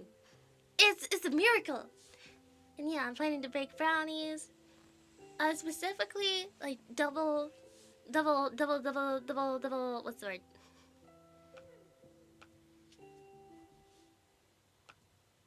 Like double, I keep forgetting the word. Double chocolate? Double fudge. It was very...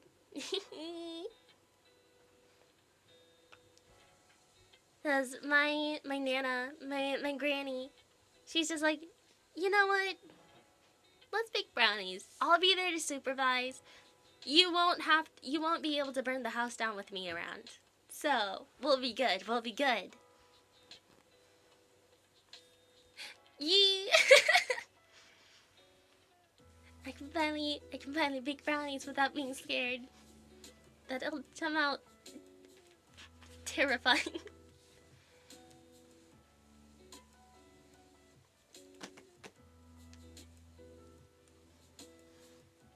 Oh, that was my hair. Okay. But alright. Just in time, rocks clash together, extreme end, silver ornament. Yeah, there we go. Tail feathers torn away. Yes.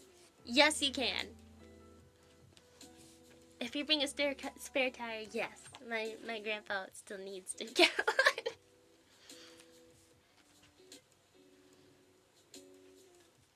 No, you're good. I enjoyed this. But with that, the heroes went after the dove as swiftly as they could. The rocks parted. The rowers put forth all their strength, and they too came through safely.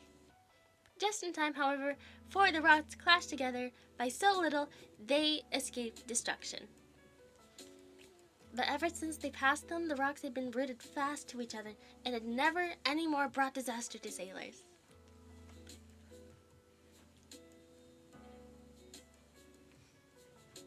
I wasn't too sure that was a yawn.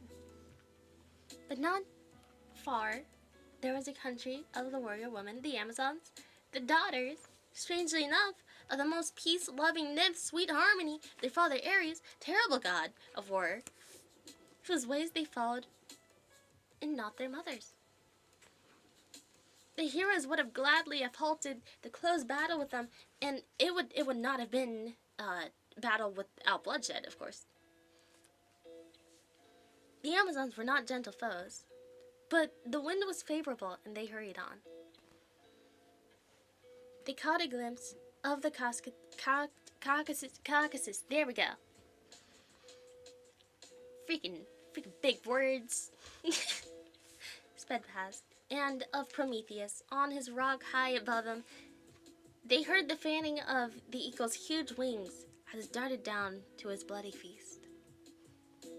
They fought the Amazons and won with a lot of bloodshed. They stopped for nothing, and at that same day, at sunset, they reached Colchis, the country of the Golden Fleece. They spent the night facing they knew not what, and feeling that there was no help for them anywhere except in their own valor. Up in Olympus, however, a consultation was being held about them. Hera, troubled at the danger where they were in, went to ask for Aphrodite's help. The goddess of love was surprised at the visit, for Hera was no friend of hers. They were not at all friends. Whether it was rivals, casual bitches to each other. The goddess, was... when the great queen of Olympus begged for her aid, she had to comply. But welcome back, Aurora. Ah.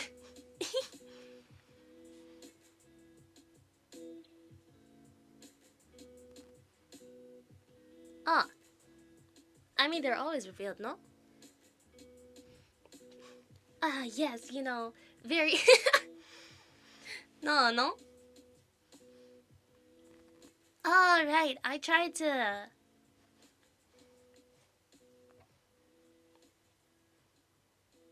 Quite a lot of shoulder? Is this a school dress code? No. Aw. Thank you.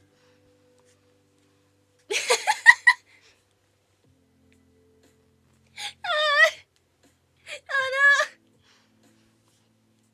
Welcome back.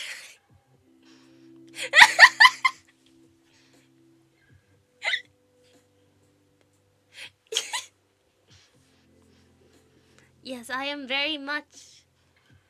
Here's the thing. It's getting hotter out. Oh, thank you. It's getting hotter out. This is like a sneak peek to a new outfit I'm just trying to draw. It's not going so well. But yeah.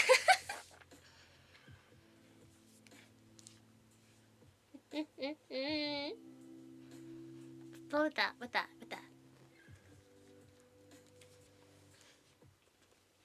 Here's the thing. Prometheus, on his rock high above them, they were feeling, a very fun time. Golden fleece, trying to find it. Thank you for the kawaii. I appreciate it. I do feel very cute. But they spent the night facing, they knew what. They knew not what, and feeling that there was no help for them anywhere. Again, like Aphrodite, Hera, not friends, kind of mortal enemies.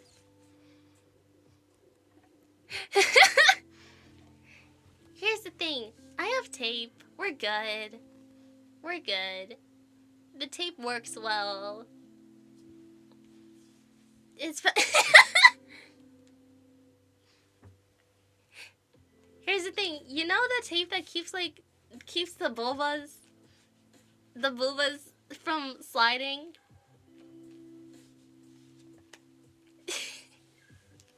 I keep forgetting the word.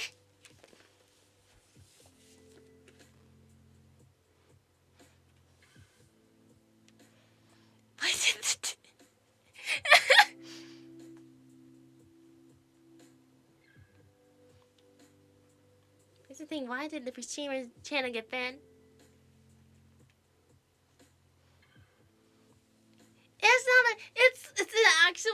It's an actual thing. It's an actual thing. There is Bulba tape. Welcome, Nate.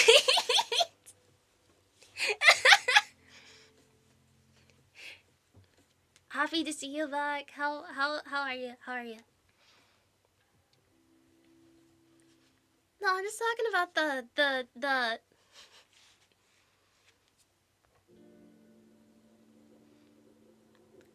Yeah. I think it's against US. Here's the thing, my thumbnail's just kinda no. But no, camping sucks. What happened? I'm gonna pause my reading for a bit. I wanna know. And welcome back, Karma. But here's the thing. That was all part of the plan. This was all according to Keikaku. It's. You didn't bring your Pico body pillow. How dare?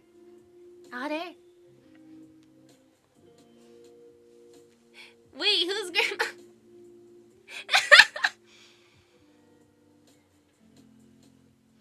Wait, huh? Me? Karma, aren't you older than me? Wait, what?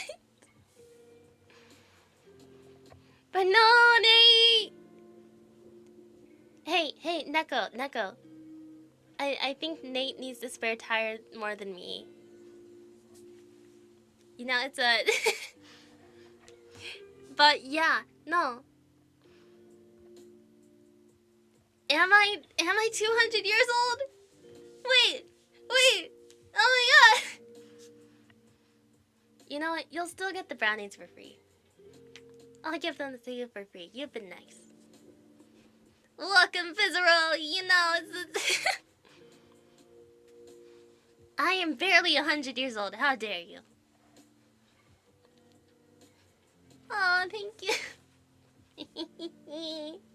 I'll be engraved everywhere. No. But yeah, no. I am not a grandma. That would make my grandma ancient. I am, in fact. Here's the thing. No! I am. Here's the thing. In normal years, I am 19. I've been 19 for less than a year. Thus, I am 19. Not freaking 100. No. If anything, I would be 91.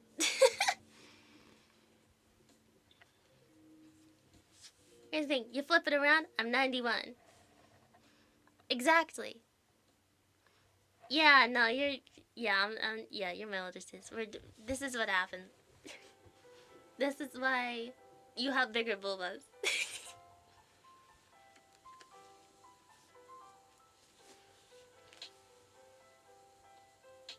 Like Lulu, only a crow. With vulvas? Wait, who?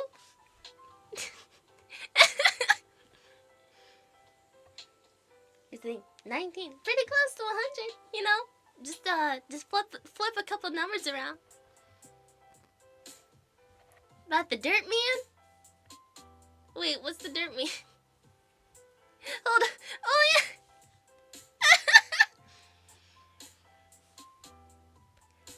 Alright, I'm going to continue my story, because it's gonna be... Keep a little dirt under your pillow for the dirt man. For the dirt man's on.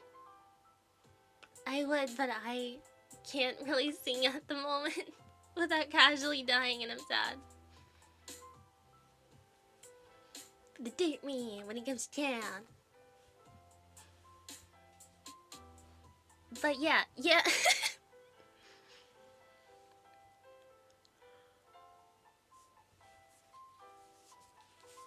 I am very much... But yeah, no. When the Queen of Olympus begs for aid, yeah, no, I'm still at like 15% brain battery. I think that was my first somewhat yawn. Like the Queen of Olympus begged for Aphrodite's aid. And you know, she promised to do all she could. Together they planned Aphrodite's son Cupid to make the daughter of the Colchian king fall in love with Jason. It was a simple plan. It made sense. This was an excellent plan for Jason. The maiden, who was named Media, knew how to work a very powerful magic. And, you know, could undoubtedly save the Argonauts if she were to use her dark magic for them. Or, like, dark knowledge for them. Hey, let's go!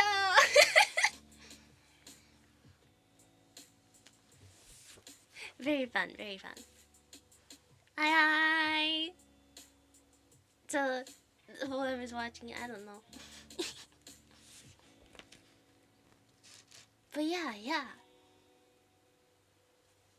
You know, so save the Argonauts. Very fun. She used her dark knowledge. Aphrodite went to Cupid, told him she would give him a lovely plaything, ball of shining gold, deep blue enamel, if he would do what she wanted. And you know, it's shiny. I'd take it. I would take it in a heartbeat. But... And you know, Cupid, like me, was delighted. He seized his bow's quiver, swept down from Olympus through the vast expanse of air to Colchis. And in the meantime, the heroes, they started to the city to ask the king for the golden fleece. They were safe from any trouble on the way, for Hera wrapped them in a thick mist so that they reached the palace unseen. It dissolved when they approached the entrance, and the warders, quick to notice the band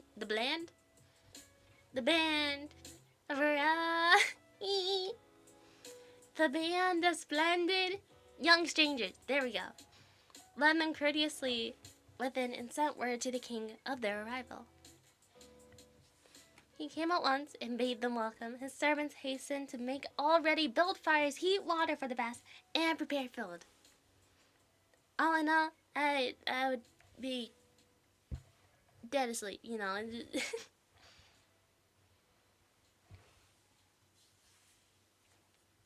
This all happened in less than a half hour. Very, very fast, very fast.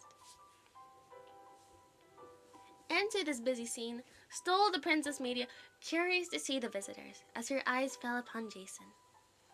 Cupid, you know, swiftly drew his bow, shot a shaft deep into the maiden's heart. It burned like a flame. Her soul melted with sweet pain. Her face, now white, now red, kind of amazed and abashed, she stole back to her chamber. Only after the heroes had bathed and refreshed themselves with meat and drink could King Hades ask them who they were, what they had come for, and it was accounted great discourtesy to put any questions to Odessa before his wants had been satisfied.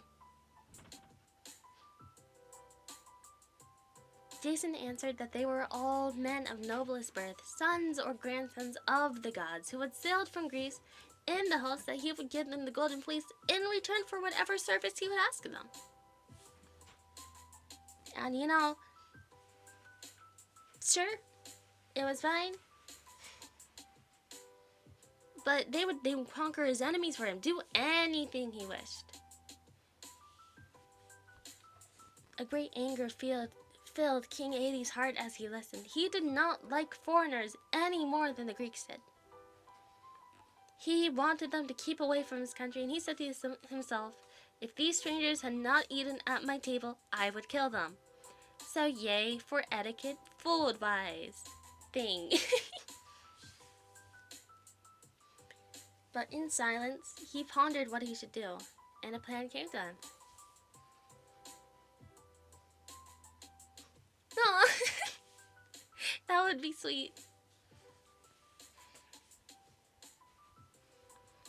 But who we killing? I don't know.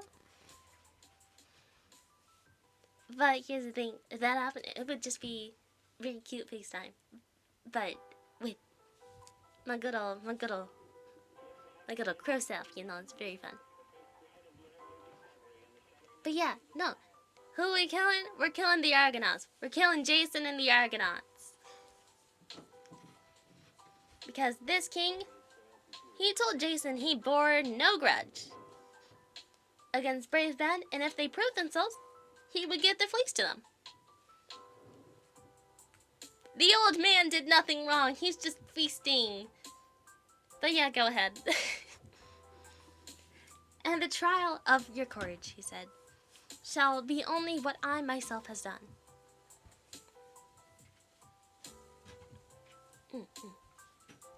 This was to yoke 2 bulls he had, whose feet were of bronze and whose breath of flaming fire, and with them to plow a field. Welcome, Strike! How are you? Is there a fat Yoshi there? Yeah.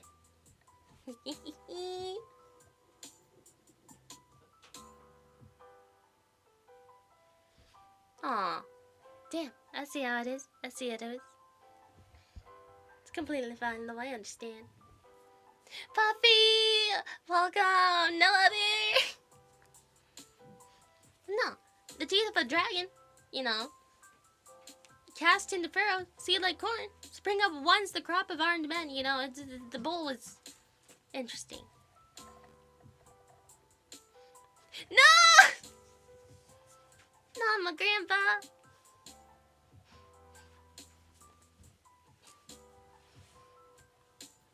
Actually, I wonder if my pa can actually come over. Nah. He's like, don't kill my grandpappy. He already lost his hat collection. How dare you? Strike lurking in the hot sun. Hopefully you can cool off a bit. And we're done. We're currently reading the Odyssey, the tale, the quest of the Golden Fleece. Puffy, so if you would like to stick around for that, very fun.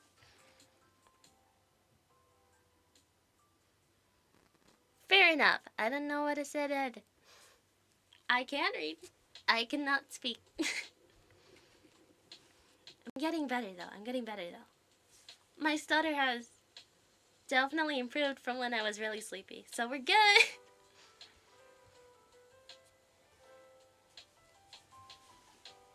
But yeah, no.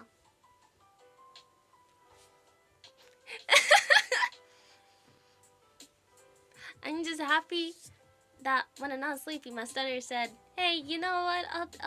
I'll reel it in a bit." Excluding that.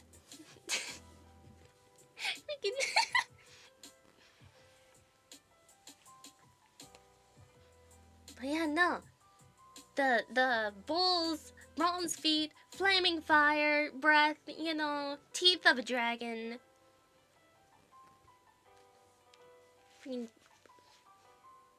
would be, cast into the furrows. Cut down as it would spring up into the crop of armed men, for the seed like corn was very odd. They must be cut down as they advance to attack the fearful harvesting. Ah, fun. So I have done all this to myself. So what's drinking? But then I will get the fleece. To no man less brave than I.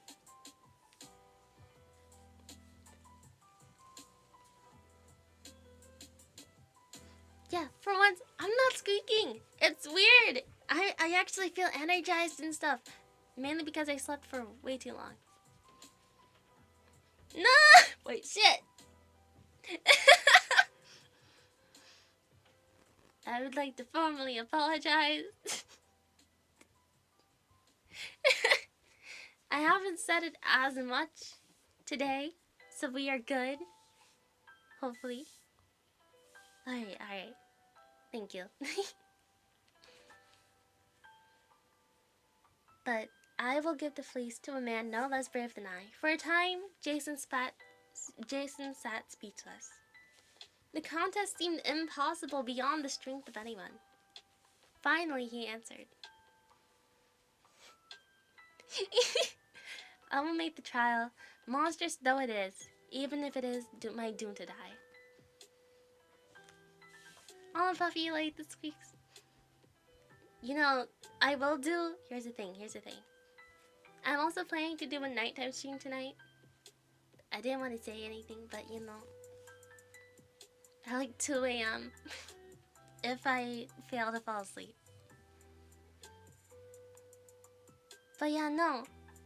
With that, he rose and led his comrades back to the ship for the night. But Media's thoughts followed after him. Secret nighttime stream. Yeah.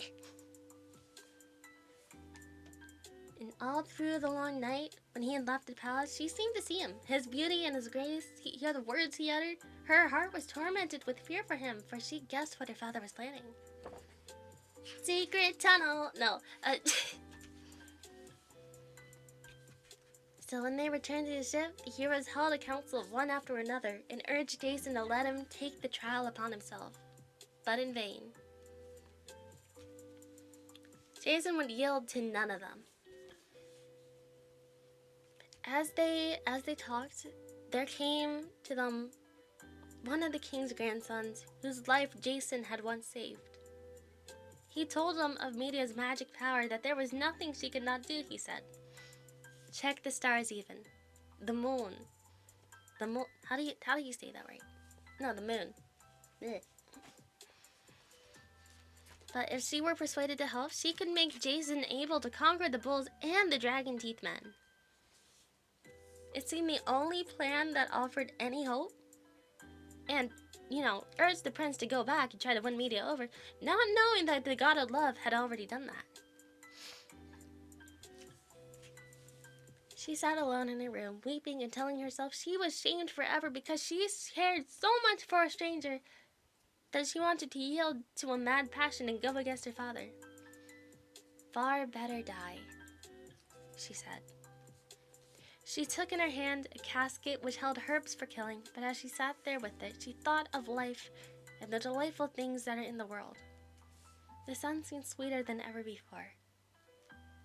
So she put the casket away, and no longer wavering, she determined to use her power for the man she loved. She had a magic ointment, which would make him who rubbed it on his body safe for that day. He could not be harmed by anything. The plant was the plant. It was made from the spring up first, when Prometheus' blood dripped down upon the earth. She put it in her bosom. She put it in her cleavage. What it would be like to have that. And went to find her nephew, the prince whom Jason had helped.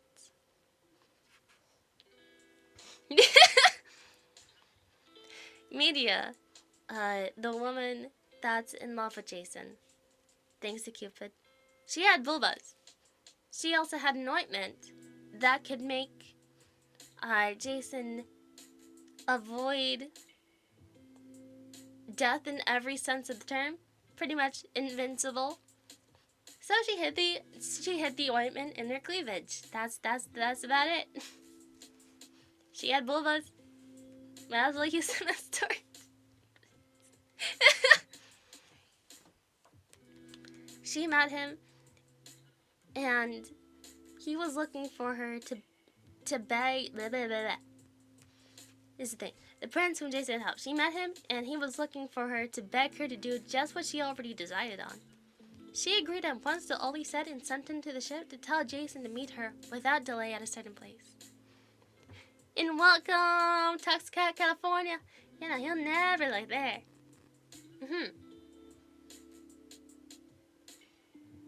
You know what? If that was the case, yeah.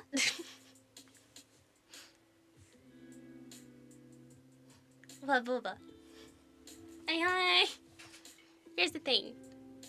You'd have better luck with Aurora. I don't really have much for it to be able to hide. Everything would just fall. But Mango! Here's the thing. We only look at eyes here. They'd look me in the eyes. You know, very, very, very shiny, very green and yellow.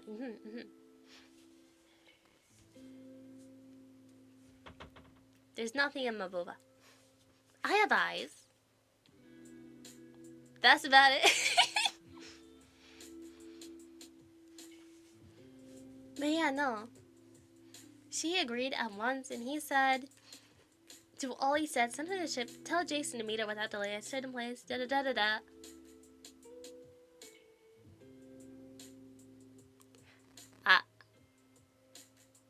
Interesting. But as soon as he heard the message, Jason started, and he went to Hera, shed radiant grace upon him, so that all who saw him marveled at him. But when he reached Media, it seemed to her as if her heart left her to go to him. A dark mist clouded her eyes, and she had no strength to move. The two stood face to face, without a word, as lofty pine trees, when the wind is still. Then again, when wind stirs, they murmur. So these two, also stirred by the breath of love, were fated to tell out all their tale to each other. He spoke first and implored her to be kind to him. He could not but have hope, he said, because her loveliness must surely mean that she excelled in gentle courtesy. She did not know how to speak to him. She wanted to pour out all she felt at once. Silently, she drew a box of ointment from her bosom and gave it to him. So Jason, confused, was like, cool.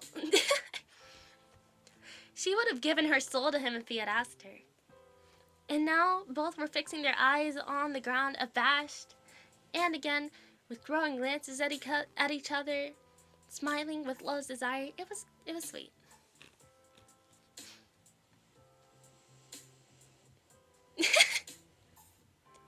Fair. Fun chaos. Oh, the Yoshi! Stuffed crust, let's go. Okay. No, at last Media spoke, and told him how to use the charm, and that when it was sprinkled on his weapons, it would make them as well as himself invincible for a day.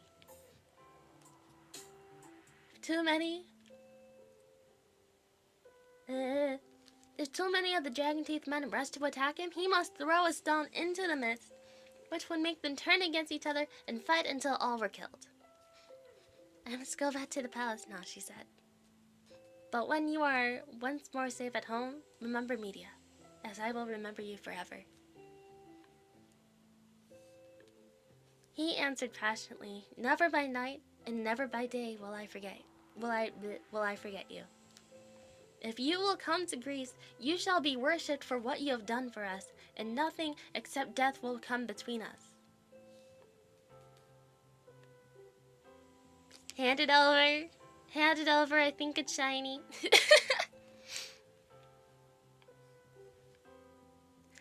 Hey, welcome back, Thank God. Well, wait. Oh my God, welcome. So, welcome F18, Silver Hornet, and also Kenzo.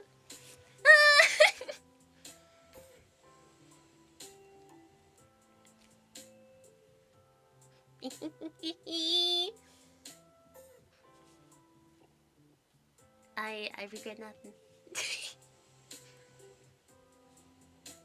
Also, no, Kermit, my side. But here's the thing. It's comfy, long sleeves, very fun.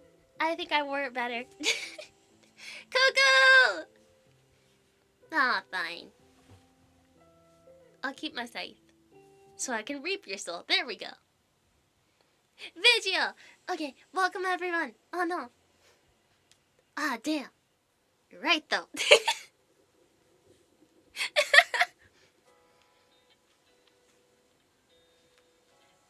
But yeah, I'm currently just reading the Odyssey, freaking the quest of the golden fleece with Jason and the Argonauts. So very, very interesting time. Vanilla there, how is everyone? Here's the thing, I have vulva. I think Kenzo has more though, but you know what? I have vulva.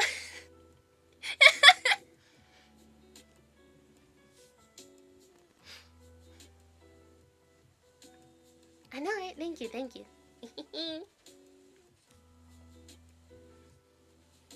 But yeah, Mythology Mondays, I'm doing alright. I woke up 5 minutes before I was supposed to stream. But yeah, I'm just at the part where Media was pretty much shot by Cupid's arrow. But yeah. Oh, thank you. You too. Wait, no, not you too. Not you too. I mean, Doggo. How you feel? Ah. I got there. YouTube? Okay. Pizza! Thank you. No. Thank you so much. I eat. But yeah. Go, what do you mean by that? I mean, here, thank you. Oh, bye-bye. Yeah, Oh, Coco, feel better. Hydrate, drink tea. I don't know. I think you might have heard that like 40 times already, but still. Take care of yourself. But with that, I shall continue the story. Cause the thing is, remember, okay, when you are once more safe at home, remember Media, as I will remember you forever. No, not the folk. Oh, welcome, Civic. But he answered passionately, never by night, never by day will I forget you. If you will come to Greece, you shall be worshipped for what you have done for us, and nothing except death will come between us. So I'm not like the good old sweet. I stopped myself. I didn't say it. I said half of it. I said half the word. How are you, Civic? I wonder how the arsenal became empty. I wouldn't know. Totally. I don't know what you're talking about. But with that, they parted. She to her palace to weep over the treachery to her father, he to the ship to send 2 of his comrades to the dragon's teeth. Hey, what? No, Virgin Killer Me was more than a day ago. You know, Mm. Mm. The meantime, he made his trial of the ointment, and the touch of its terrible, irresistible power entered into him, and the heroes all exulted. Pixel drink, pixel drink of invincibility given by Jason's newfound lover, sort of thing. It's a. Like, they needed that, please. But yeah, even so, when they reached the field where the king and the bleh,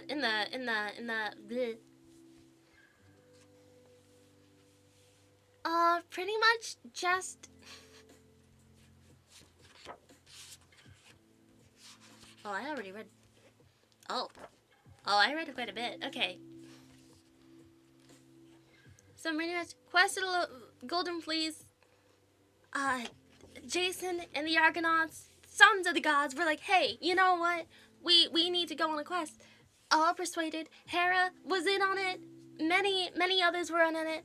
And welcome, Karma 110.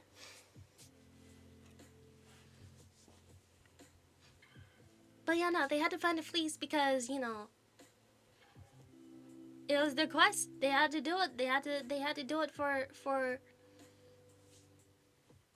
Jason wanted his rightful place. Not Jason. Someone, who was it? I already forgot. Someone wanted the rightful place to the throne to overturn their freaking cousin, who was a shitty ruler. And yeah, had to take the fleece. Yeah. That quest.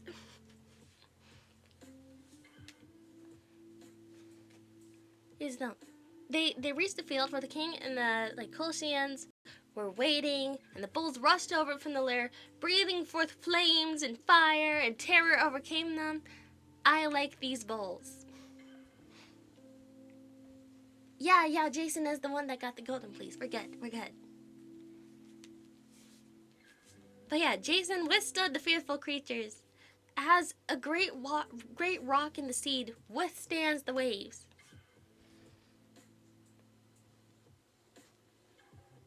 Are you hearing things? Or did I call you? I will not say. And welcome back, Digi, the freaking destroyer, freaking yee. Still, he forced the first one, and then the other down on their knees. Yeah, I'm still streaming. I'm probably gonna end the stream after, maybe like 20 minutes after I finish the story. But yeah. Down on the knees, fastened the yoke upon them, while all wondered in his mighty prowess. Alright, Karma. Have a good one. But yeah. Over the field he drove them, pressing the plow down firmly and casting dragon's teeth into the furrows. Thank you for stopping by for so long. Hey, yo. By the time the plowing was done, the crop was springing up, the men bristling with their arms who came rushing to attack him. Jason remembers Media's words and flung a huge stone into their midst. With that, the warriors turned upon each other and fell beneath their own spears, while the furrows ran with blood.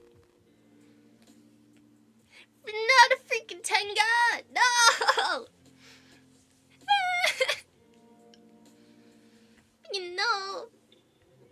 There are 2 drinks for you. So Jason's contest was ended in victory. Better to King Hades. The king went back to the palace, planning treachery against the heroes and vowing that they shall never have the golden fleece. Oh, no, I'm not. Karma is, though. So, whenever I say the word, he drinks. So, I think it was 7 now? Here's the thing. Hera was working for them. She made Media all bewildered with love and misery. But yeah. Wait, there's a no compilation? There's a no compilation? Huh?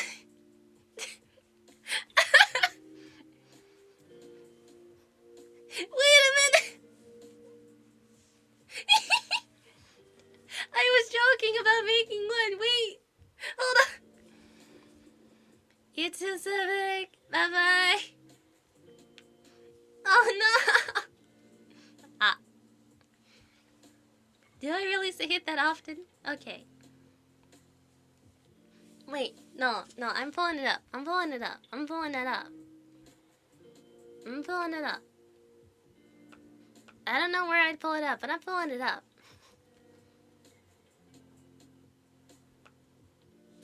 I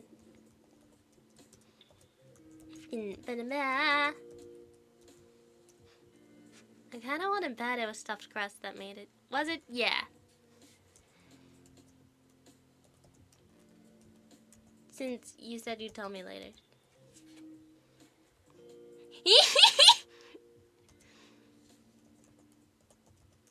I found it! Welcome, Dolly. Welcome. Can I read it? Can I read it? Wait. That wasn't it.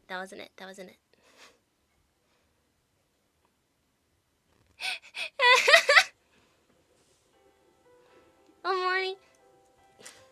It's over a minute long.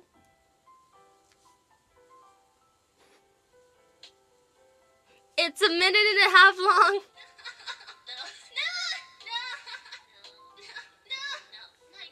Do I really say it this often?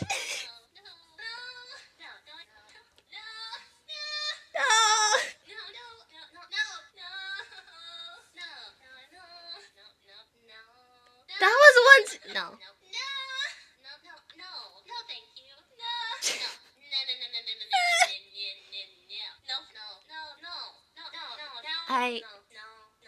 This is only 30. There's still a minute left.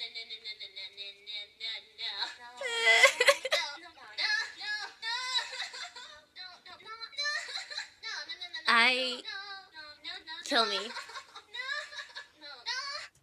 Alright, we're stopping there. But that was only for one stream. What's the Furby one?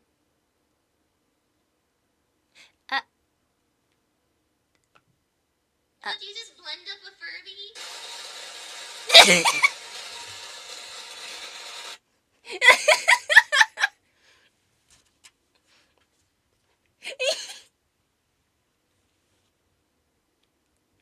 Wait.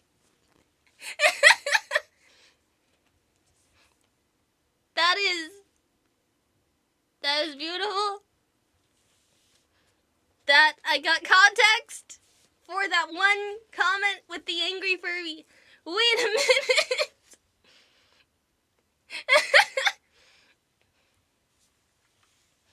Whether it's my Noah comment from one stream to freaking.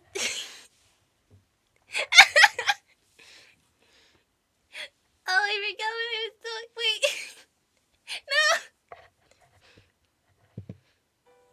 We're back to the colonies.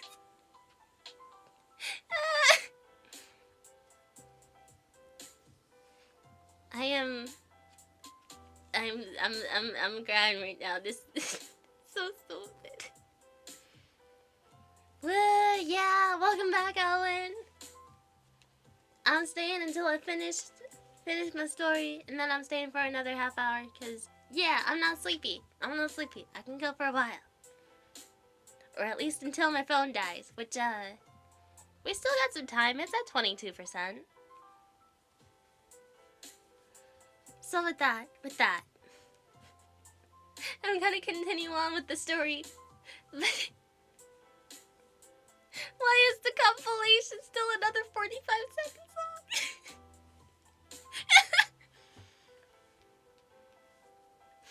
But no. The king went back to the palace, planning treachery against the heroes and vowing that they should never have the golden fleece. Hera was working for them. She made Media all bewildered with love and misery, determined to fly with Jason. The night she stole out of the house, sped along the dark path to the ship, where they were rejoicing to the good fortune with no thought of evil. Hey, nice! Didn't share though. Let's see what it is. Here's the thing. She fell on her knees before them and begged them to take her with them. Hey, thank you!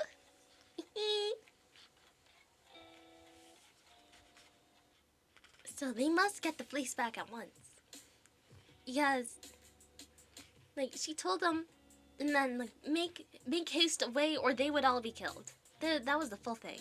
A terrible serpent guarded the fleece, but she would lull it to sleep so that, it would do them no harm. It should be fine.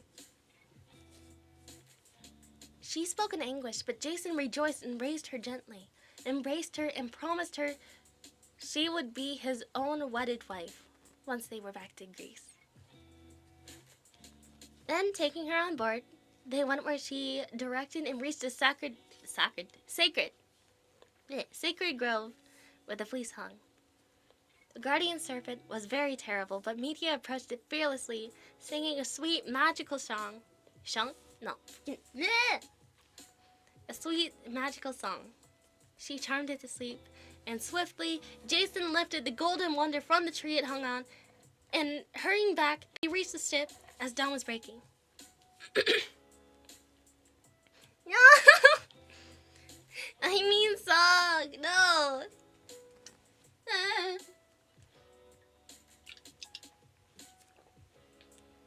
Because it didn't hydrate. No! Well,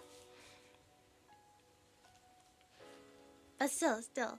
Hurrying back to the ship, dawn was breaking. The strongest were to put at the oars as they rowed with all their might down the river into the sea.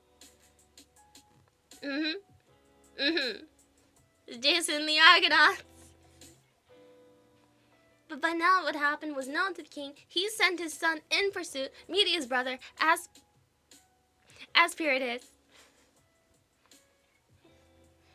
Invidia. No, but he led an army so great that it seemed impossible for the little band of heroes either to conquer it or to escape. But Medea saved them again, this time by a horrible deed. She killed her brother, which seems to be a very big pattern with stories that I've been reading.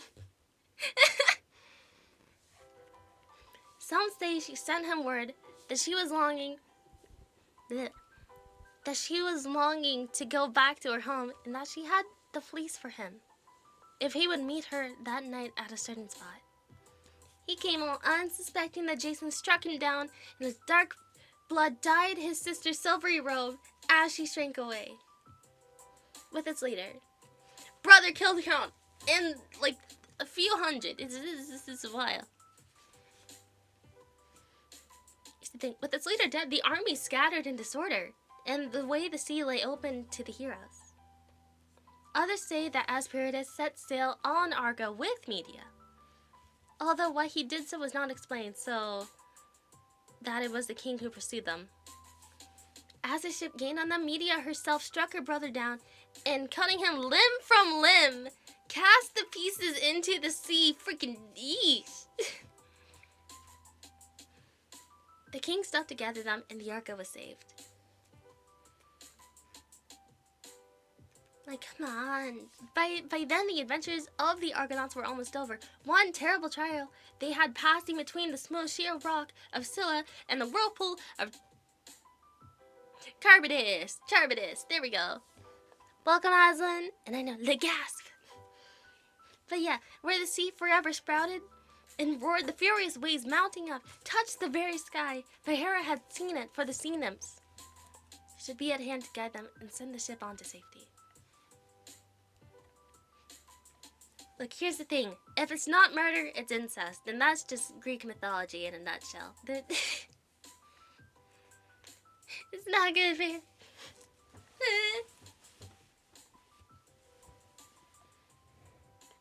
There can only be one. Yeah, next King Crete, where they would have all landed but for Medea. She told them that Talus lived there. The last man left for the ancient bronze race, a creature made of all bronze except one ankle, where alone he was vulnerable. And even as she spoke, he appeared terrible to behold, and threatened to crush the ship with rocks if they drew near. They rested on their oars, and Medea, kneeling, prayed to the hounds of Hades to come and destroy them. The dread powers of evil heard her. Wincest is crazy though. No, Ellen. Looking back, Aslan girl. Ba-da-ba. Thank you so much for liking. So as the bronze man lifted the pointed crag to hurl it at the Argo, he grazed his ankle, and blood gushed forth until he sank and died. And then the heroes could land and refresh themselves for the voyage still before them. No, there's only 2 pages. But yeah, upon reaching Greece, they disbanded, each hero going to his home with Jason and Medea.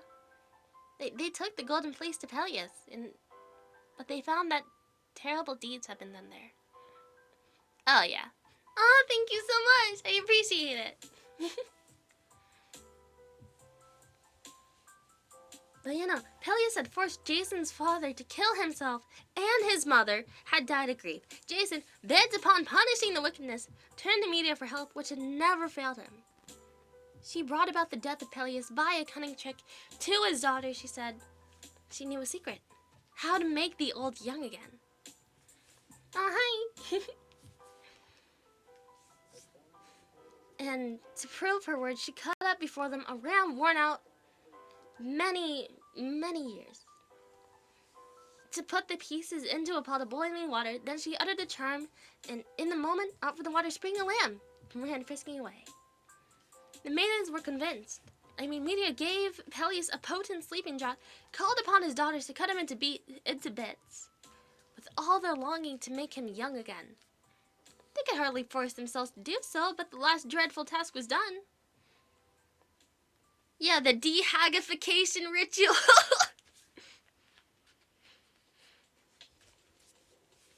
The pieces in the water, they looked to Medea to speak the magic words that would bring him back into his youth, but she was gone. Gone from the palace and from the city, and horrified, they realized that they were their father's murderers. Jason was revenged indeed. Because although a shitty person, their father was, a good dad, which is pretty rare. Oh yeah. They loved their dad. They didn't want to see their dad die, so make him young again.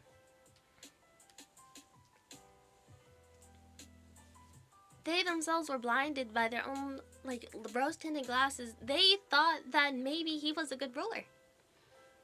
And so they wanted to make him young again. That did not go so well. And yeah, this does sound like something Disney would make in a slightly more twisted way. Oh, welcome back, and thank you so much for liking.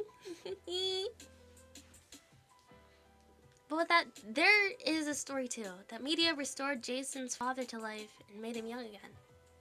And that she gave Jason the secret of perpetual youth. All that she did of evil and good was done for him and him alone.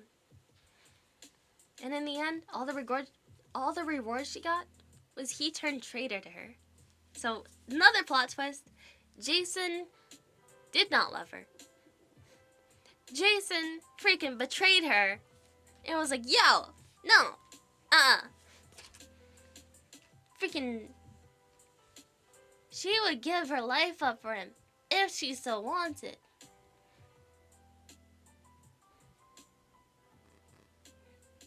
But yeah, they came to Corinth after Peleus' death, 2 sons born to them, and all seemed well. I'm like, okay, bye. Just freaking, yeah, no, bad move.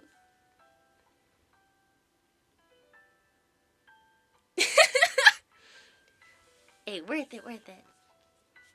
It's glorious.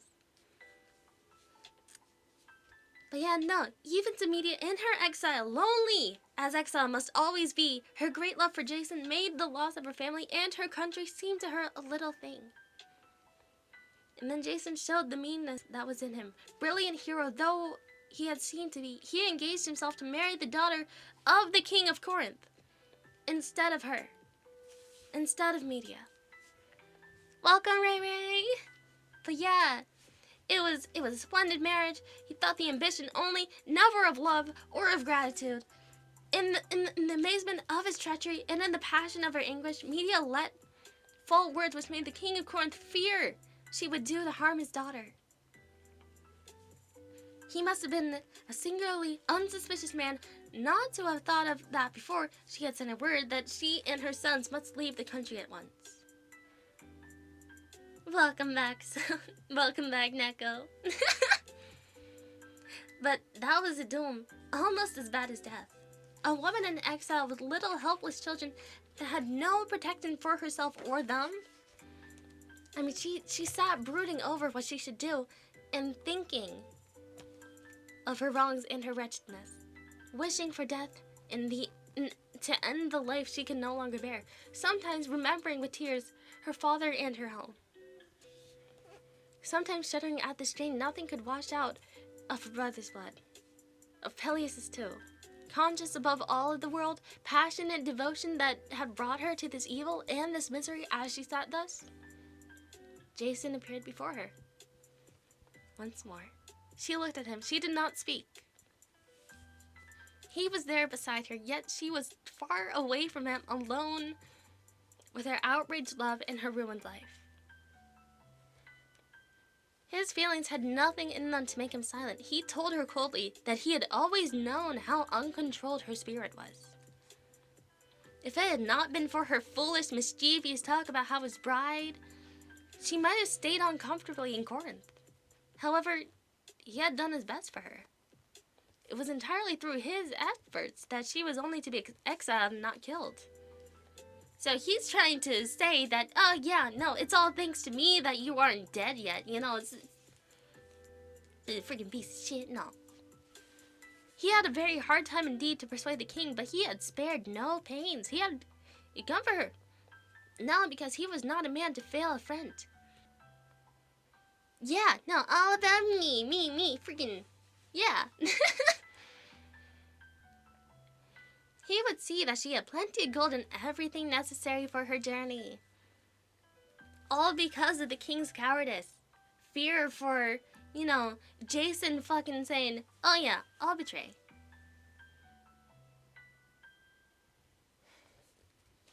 This one is pretty much just the quest of the Golden Fleece, with their timeless tales of gods and heroes.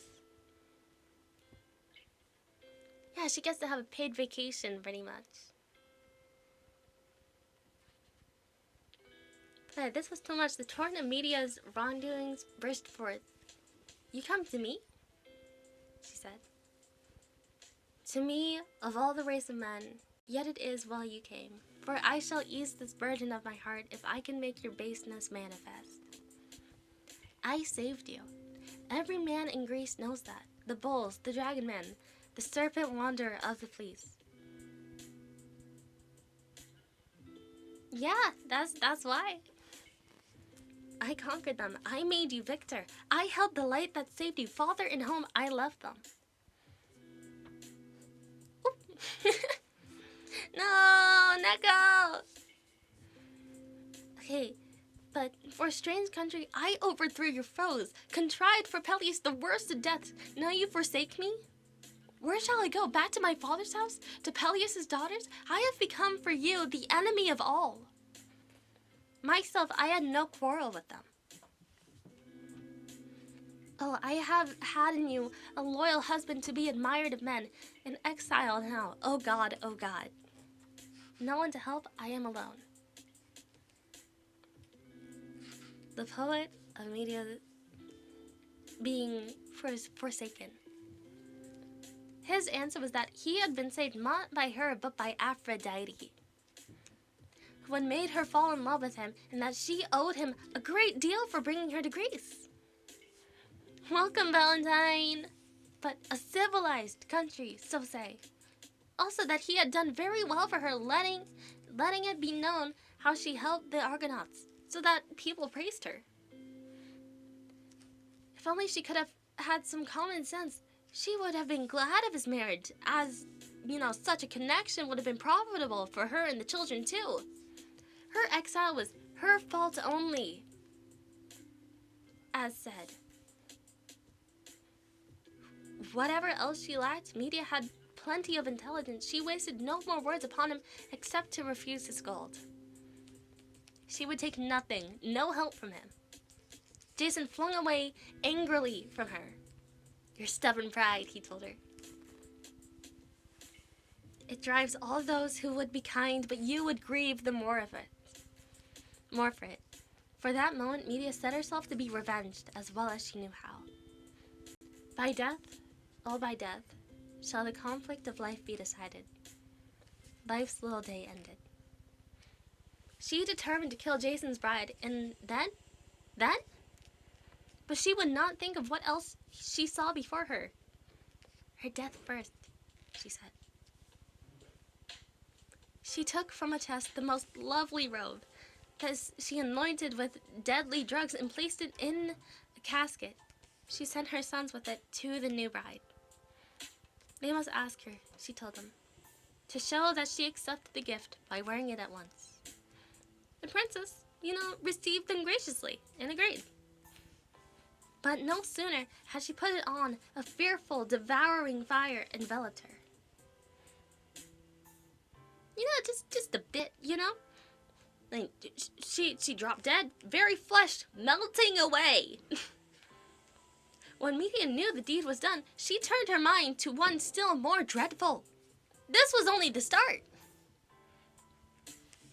There was no protection for her children, no help for them anywhere. A slave's life might be like there's nothing more. I will not let them live for strangers' ill use, she thought. To die by other hands more merciless than mine. No, I who gave them life will give them death.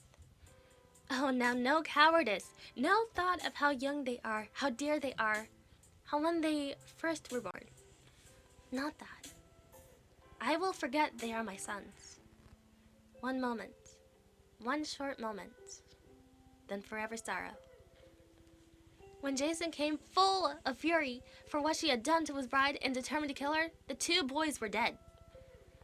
And Medea, on the roof of the house, was stepping into a chariot drawn by dragons. They carried her away through the air, out of his sight as he cursed her, never himself for what had come to pass. And that is the end of the Golden Fleece. She killed her sons. She killed Jason's new wife and stuff. Jason, sure, he may have been a piece of shit, but his bride did nothing wrong. Oh, thank you. So I appreciate it. I think I'll stay for another few minutes. My phone is at 6%. We're staying till it dies. So, yeah, no, she spared Jason. His bride did nothing wrong. But she still got her flesh melted off. Which is insane. I know, right? It's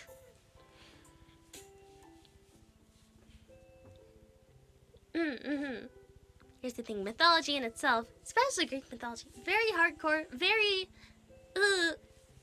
Look, if there's no murder in it, there's incest. And if it's not incest, it's bestiality. And if it's not bestiality, it's murder again. There's the circle of freaking Greek mythology. So yeah, after all that, Jason got old, became a hobo, slept on the Argo, and beam over hell, and that was pretty much it. Jason lived a life, so to say. Hey, no, he blamed Medea when it was mostly his fault in the beginning. Medea just took it way, way, way too far for vengeance. The writer was just like, you know what? I want to make an OC, but I want to make this OC have an edgy backstory. And then this backstory is gonna be as edgy as the ones kids make in 2024. This is how it happened. This is how it happened. Is that poet? Oh my god, you just missed my story. Miss Evergreen, Miss Librarian. Oh, you just missed my reading.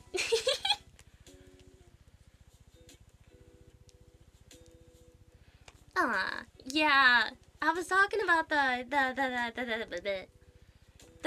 quest of the Golden Fleece. And how pretty much Jason blamed no one but himself, being a complete asshole, but Media took it too far and burned the flesh off of his bride. Freaking me. No. And then killed her sons. Like, Riri. For real. Here's the thing. Media should have been punished too. Yeah. I mean, here's the thing. She killed her sons after forgetting them. She wished to forget them. And that was it. So the full thing was just like, oh yeah, nothing shall go wrong. Just like how the two giant brothers were just like, you know what? I want to follow this hot woman into the woods and totally not die. Her priorities were something. But you know what? It's still better than two giant brothers killing each other for some ass. That's how that went.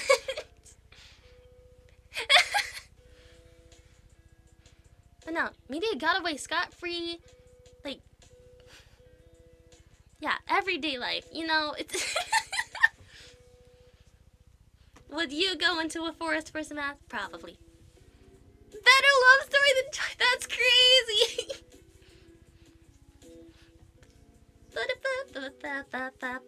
Just, you know.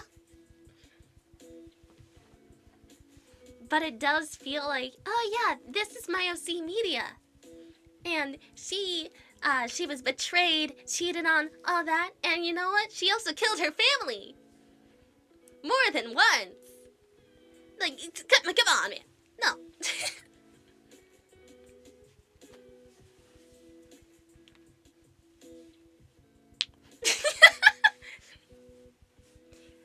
I mean, might as well out of it with the chaos.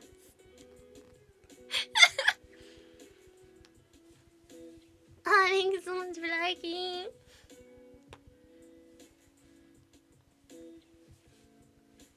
Super Hornet, what's going on with you shooting Neko, huh? But welcome, Cody TPS. Welcome back.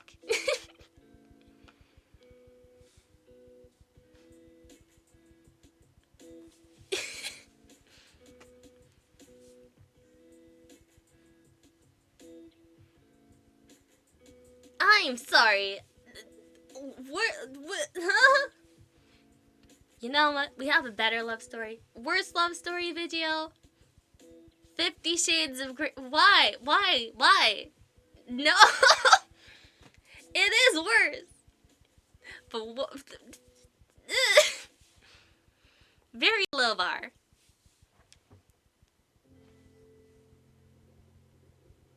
Oh, my Immortal is a good fanfiction. But welcome to Nell. I'm sorry if I didn't pronounce your name right. But yeah. Thank you so much for liking. My phone's at 4%.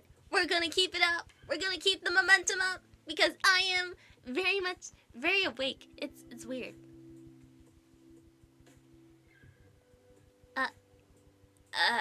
But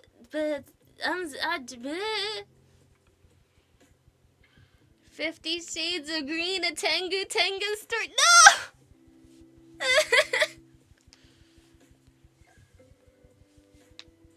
Green power, but dear gods. Like, the author of 50 Shades of Grey was admittedly a fanfic video. I did not know this. I am confused. Yeah, a good night's sleep. My stutter is even, nope, still fucked up. Lessened, you know? Freaking. I almost had it. Hey, yo! Is that karma?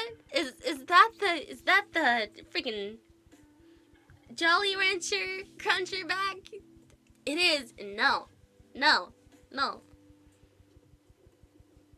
Here's the thing. Yeah, Elwin was right. Freaking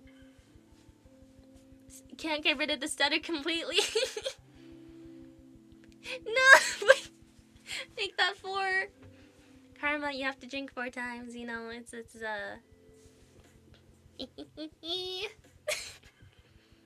No! Oh shit. Make that 5.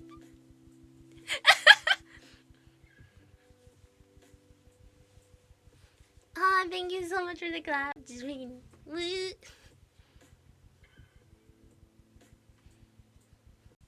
video. Hey yo, no. Here's the thing. If I talk clearly. No! I am. Most of these are by accident. I would like to apologize for giving you liver damage. So I need a drink. You know, fair. You. Bleh. But with that, I think. Alright, you know what? Water. Water is good. Water is good. Hydrate. What? No. What chaos am I prepping for? I don't. Nothing in particular. I don't know what you're talking about as I look at my schedule because I kind of forgot. No, but. No, I'm a 10. That's 10. Yeah, that's a good switch. But tomorrow, I'm going to be drawing a few things, and we're gonna be playing Gartic Phone. I want to hop on that. It seems like a fun thing. And then for like the first, okay, more like the mid half hour, like me drawing. Okay, so what's gonna happen? Better description. After the first half hour, I'm going to start a Gartic Phone game, have some fun, and then after that, once we get a bit bored or something, I will get some input on what to draw next in terms of like outfit stuff. Because yay, why not? Welcome back, Silver Hornet. What the fuck? But yeah, look forward to tomorrow. It'll start at, I think it was, yeah, it'll start at 3 p.m. So won't be missing much. I think today I started at 2, right? Yeah. Yeah, so not the crunch. Hey, no. Unless it's no. Unless it's with the water gun. No! Kermit, you're gonna be very hydrated by the time my phone dies. Cause it is. No, not the jolly gun. Here's the thing. Drawing curse stuff. What's a stream without a bit of curse, bit of scuff, bit of unhingedness. You know, it's a. No, not the gun. The freaking gun fonts. I'd do it too if I could tell you, but no. But with that, there is definitely But still, I'll be doing Mythology Mondays for as long as I can. So next week, should we keep on with Greek mythology, or should we move on to a different, like, category, different section? Continue with Greek? Okay. You like, murdering, good old murder brother. Okay. I'm glad. I wanted to try something a bit new. Let's go! I'm happy. I definitely wasn't too sure how this would go, but I think this was a lot more structured than, you know, stuff like yesterday.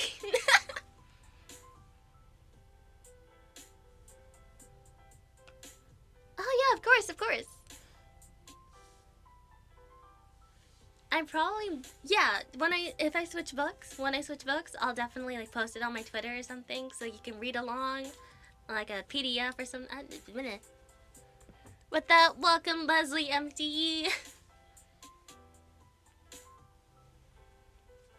I mean, yeah, but at the same time, I don't mind either way. There's just so many stories, and you know, I don't have to summarize it poorly like I did when I was stuck in Twitter jail. You know, when I was stuck in unable to stream type thing. That was a dark time.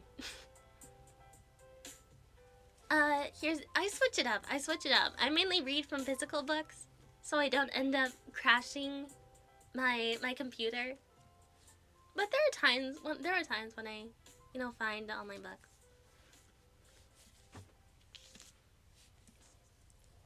But yeah, I mainly just read from physical copies. It's nice.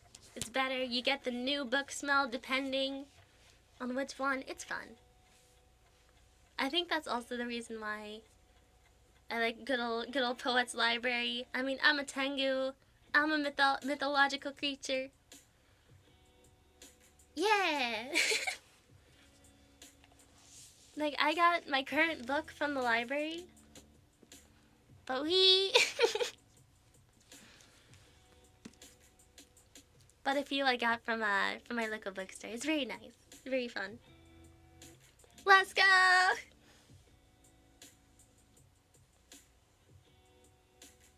I mean, I won't burn anything. I won't do anything like that because books are sacred, very precious.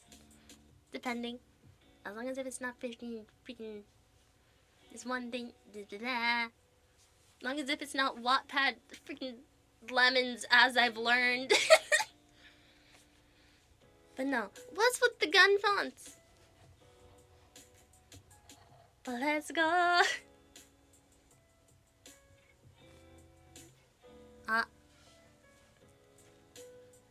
Like, there's some books I had or have had for a long time that I'm pretty much willing to, or pretty much want to give away at some point in time. But I think I might just do regular book readings at some point. No, I won't burn anything. Books are sacred. At least, I think so. But that, oh, and yesterday you had a fire alarm, false alarm. You guys decide, be best time to have a fist fight? No! Battery check? We're at 3%. We're at 3%. We don't have much time left. Yeah, no, somehow it's staying alive for longer than expected. I'm really happy about that. So I learned I can do 3-hour streams without dying completely.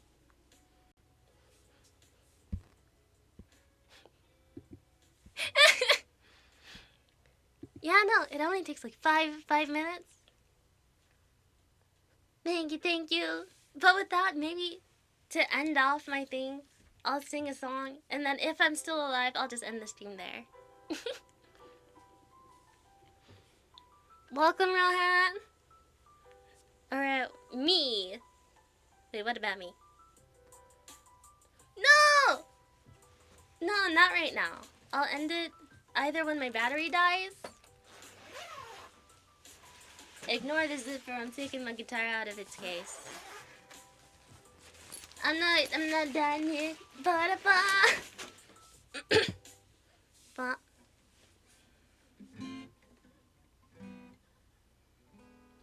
Guitar case ASMR. 8 feet of charging. Here's the thing. I have a mic, although not a great one. But you know, we got the echo back.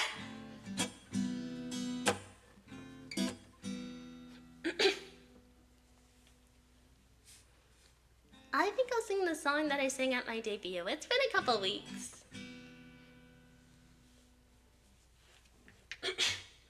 Ah.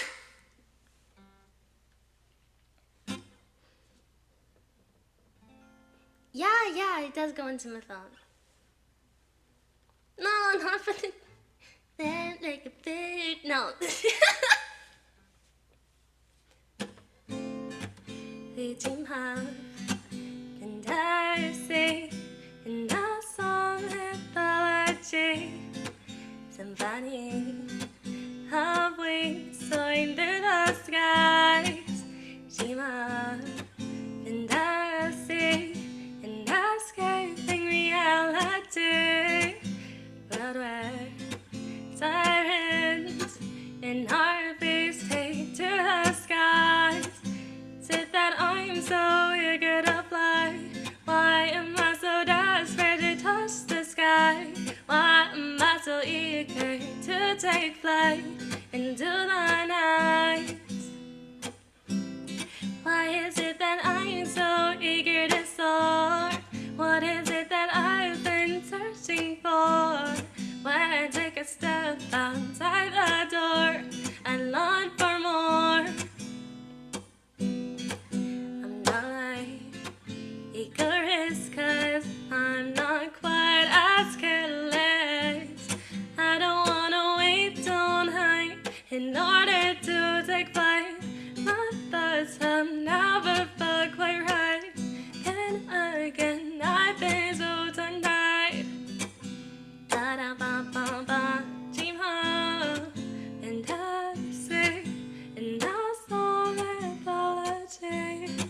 Somebody have wings soaring through the skies. Thank you. They dream of and I sing and I'm escaping reality. A world where sirens in our face take to the skies. I don't know we're doing fine. We're not living our lives, questioning what else we despise. I guess that it's all a surprise. 'Cause it's a symphony of wings flying left and right. And I can do it fine. I dream of fantasy and I fly mythology. I don't know, but I'm willing to take a ride. Dream of fantasy and escaping reality. World where every time we to the skies. Wow. It's very fun how just my voice changes drastically, but yeah! With that, I think I'll be ending it here. Thank you so much for the pink pen lines! I appreciate it. First song I wrote, let's go. But yeah, what's up, Super Hornet? And thank you everyone for the support. Aw, thank you! Ah.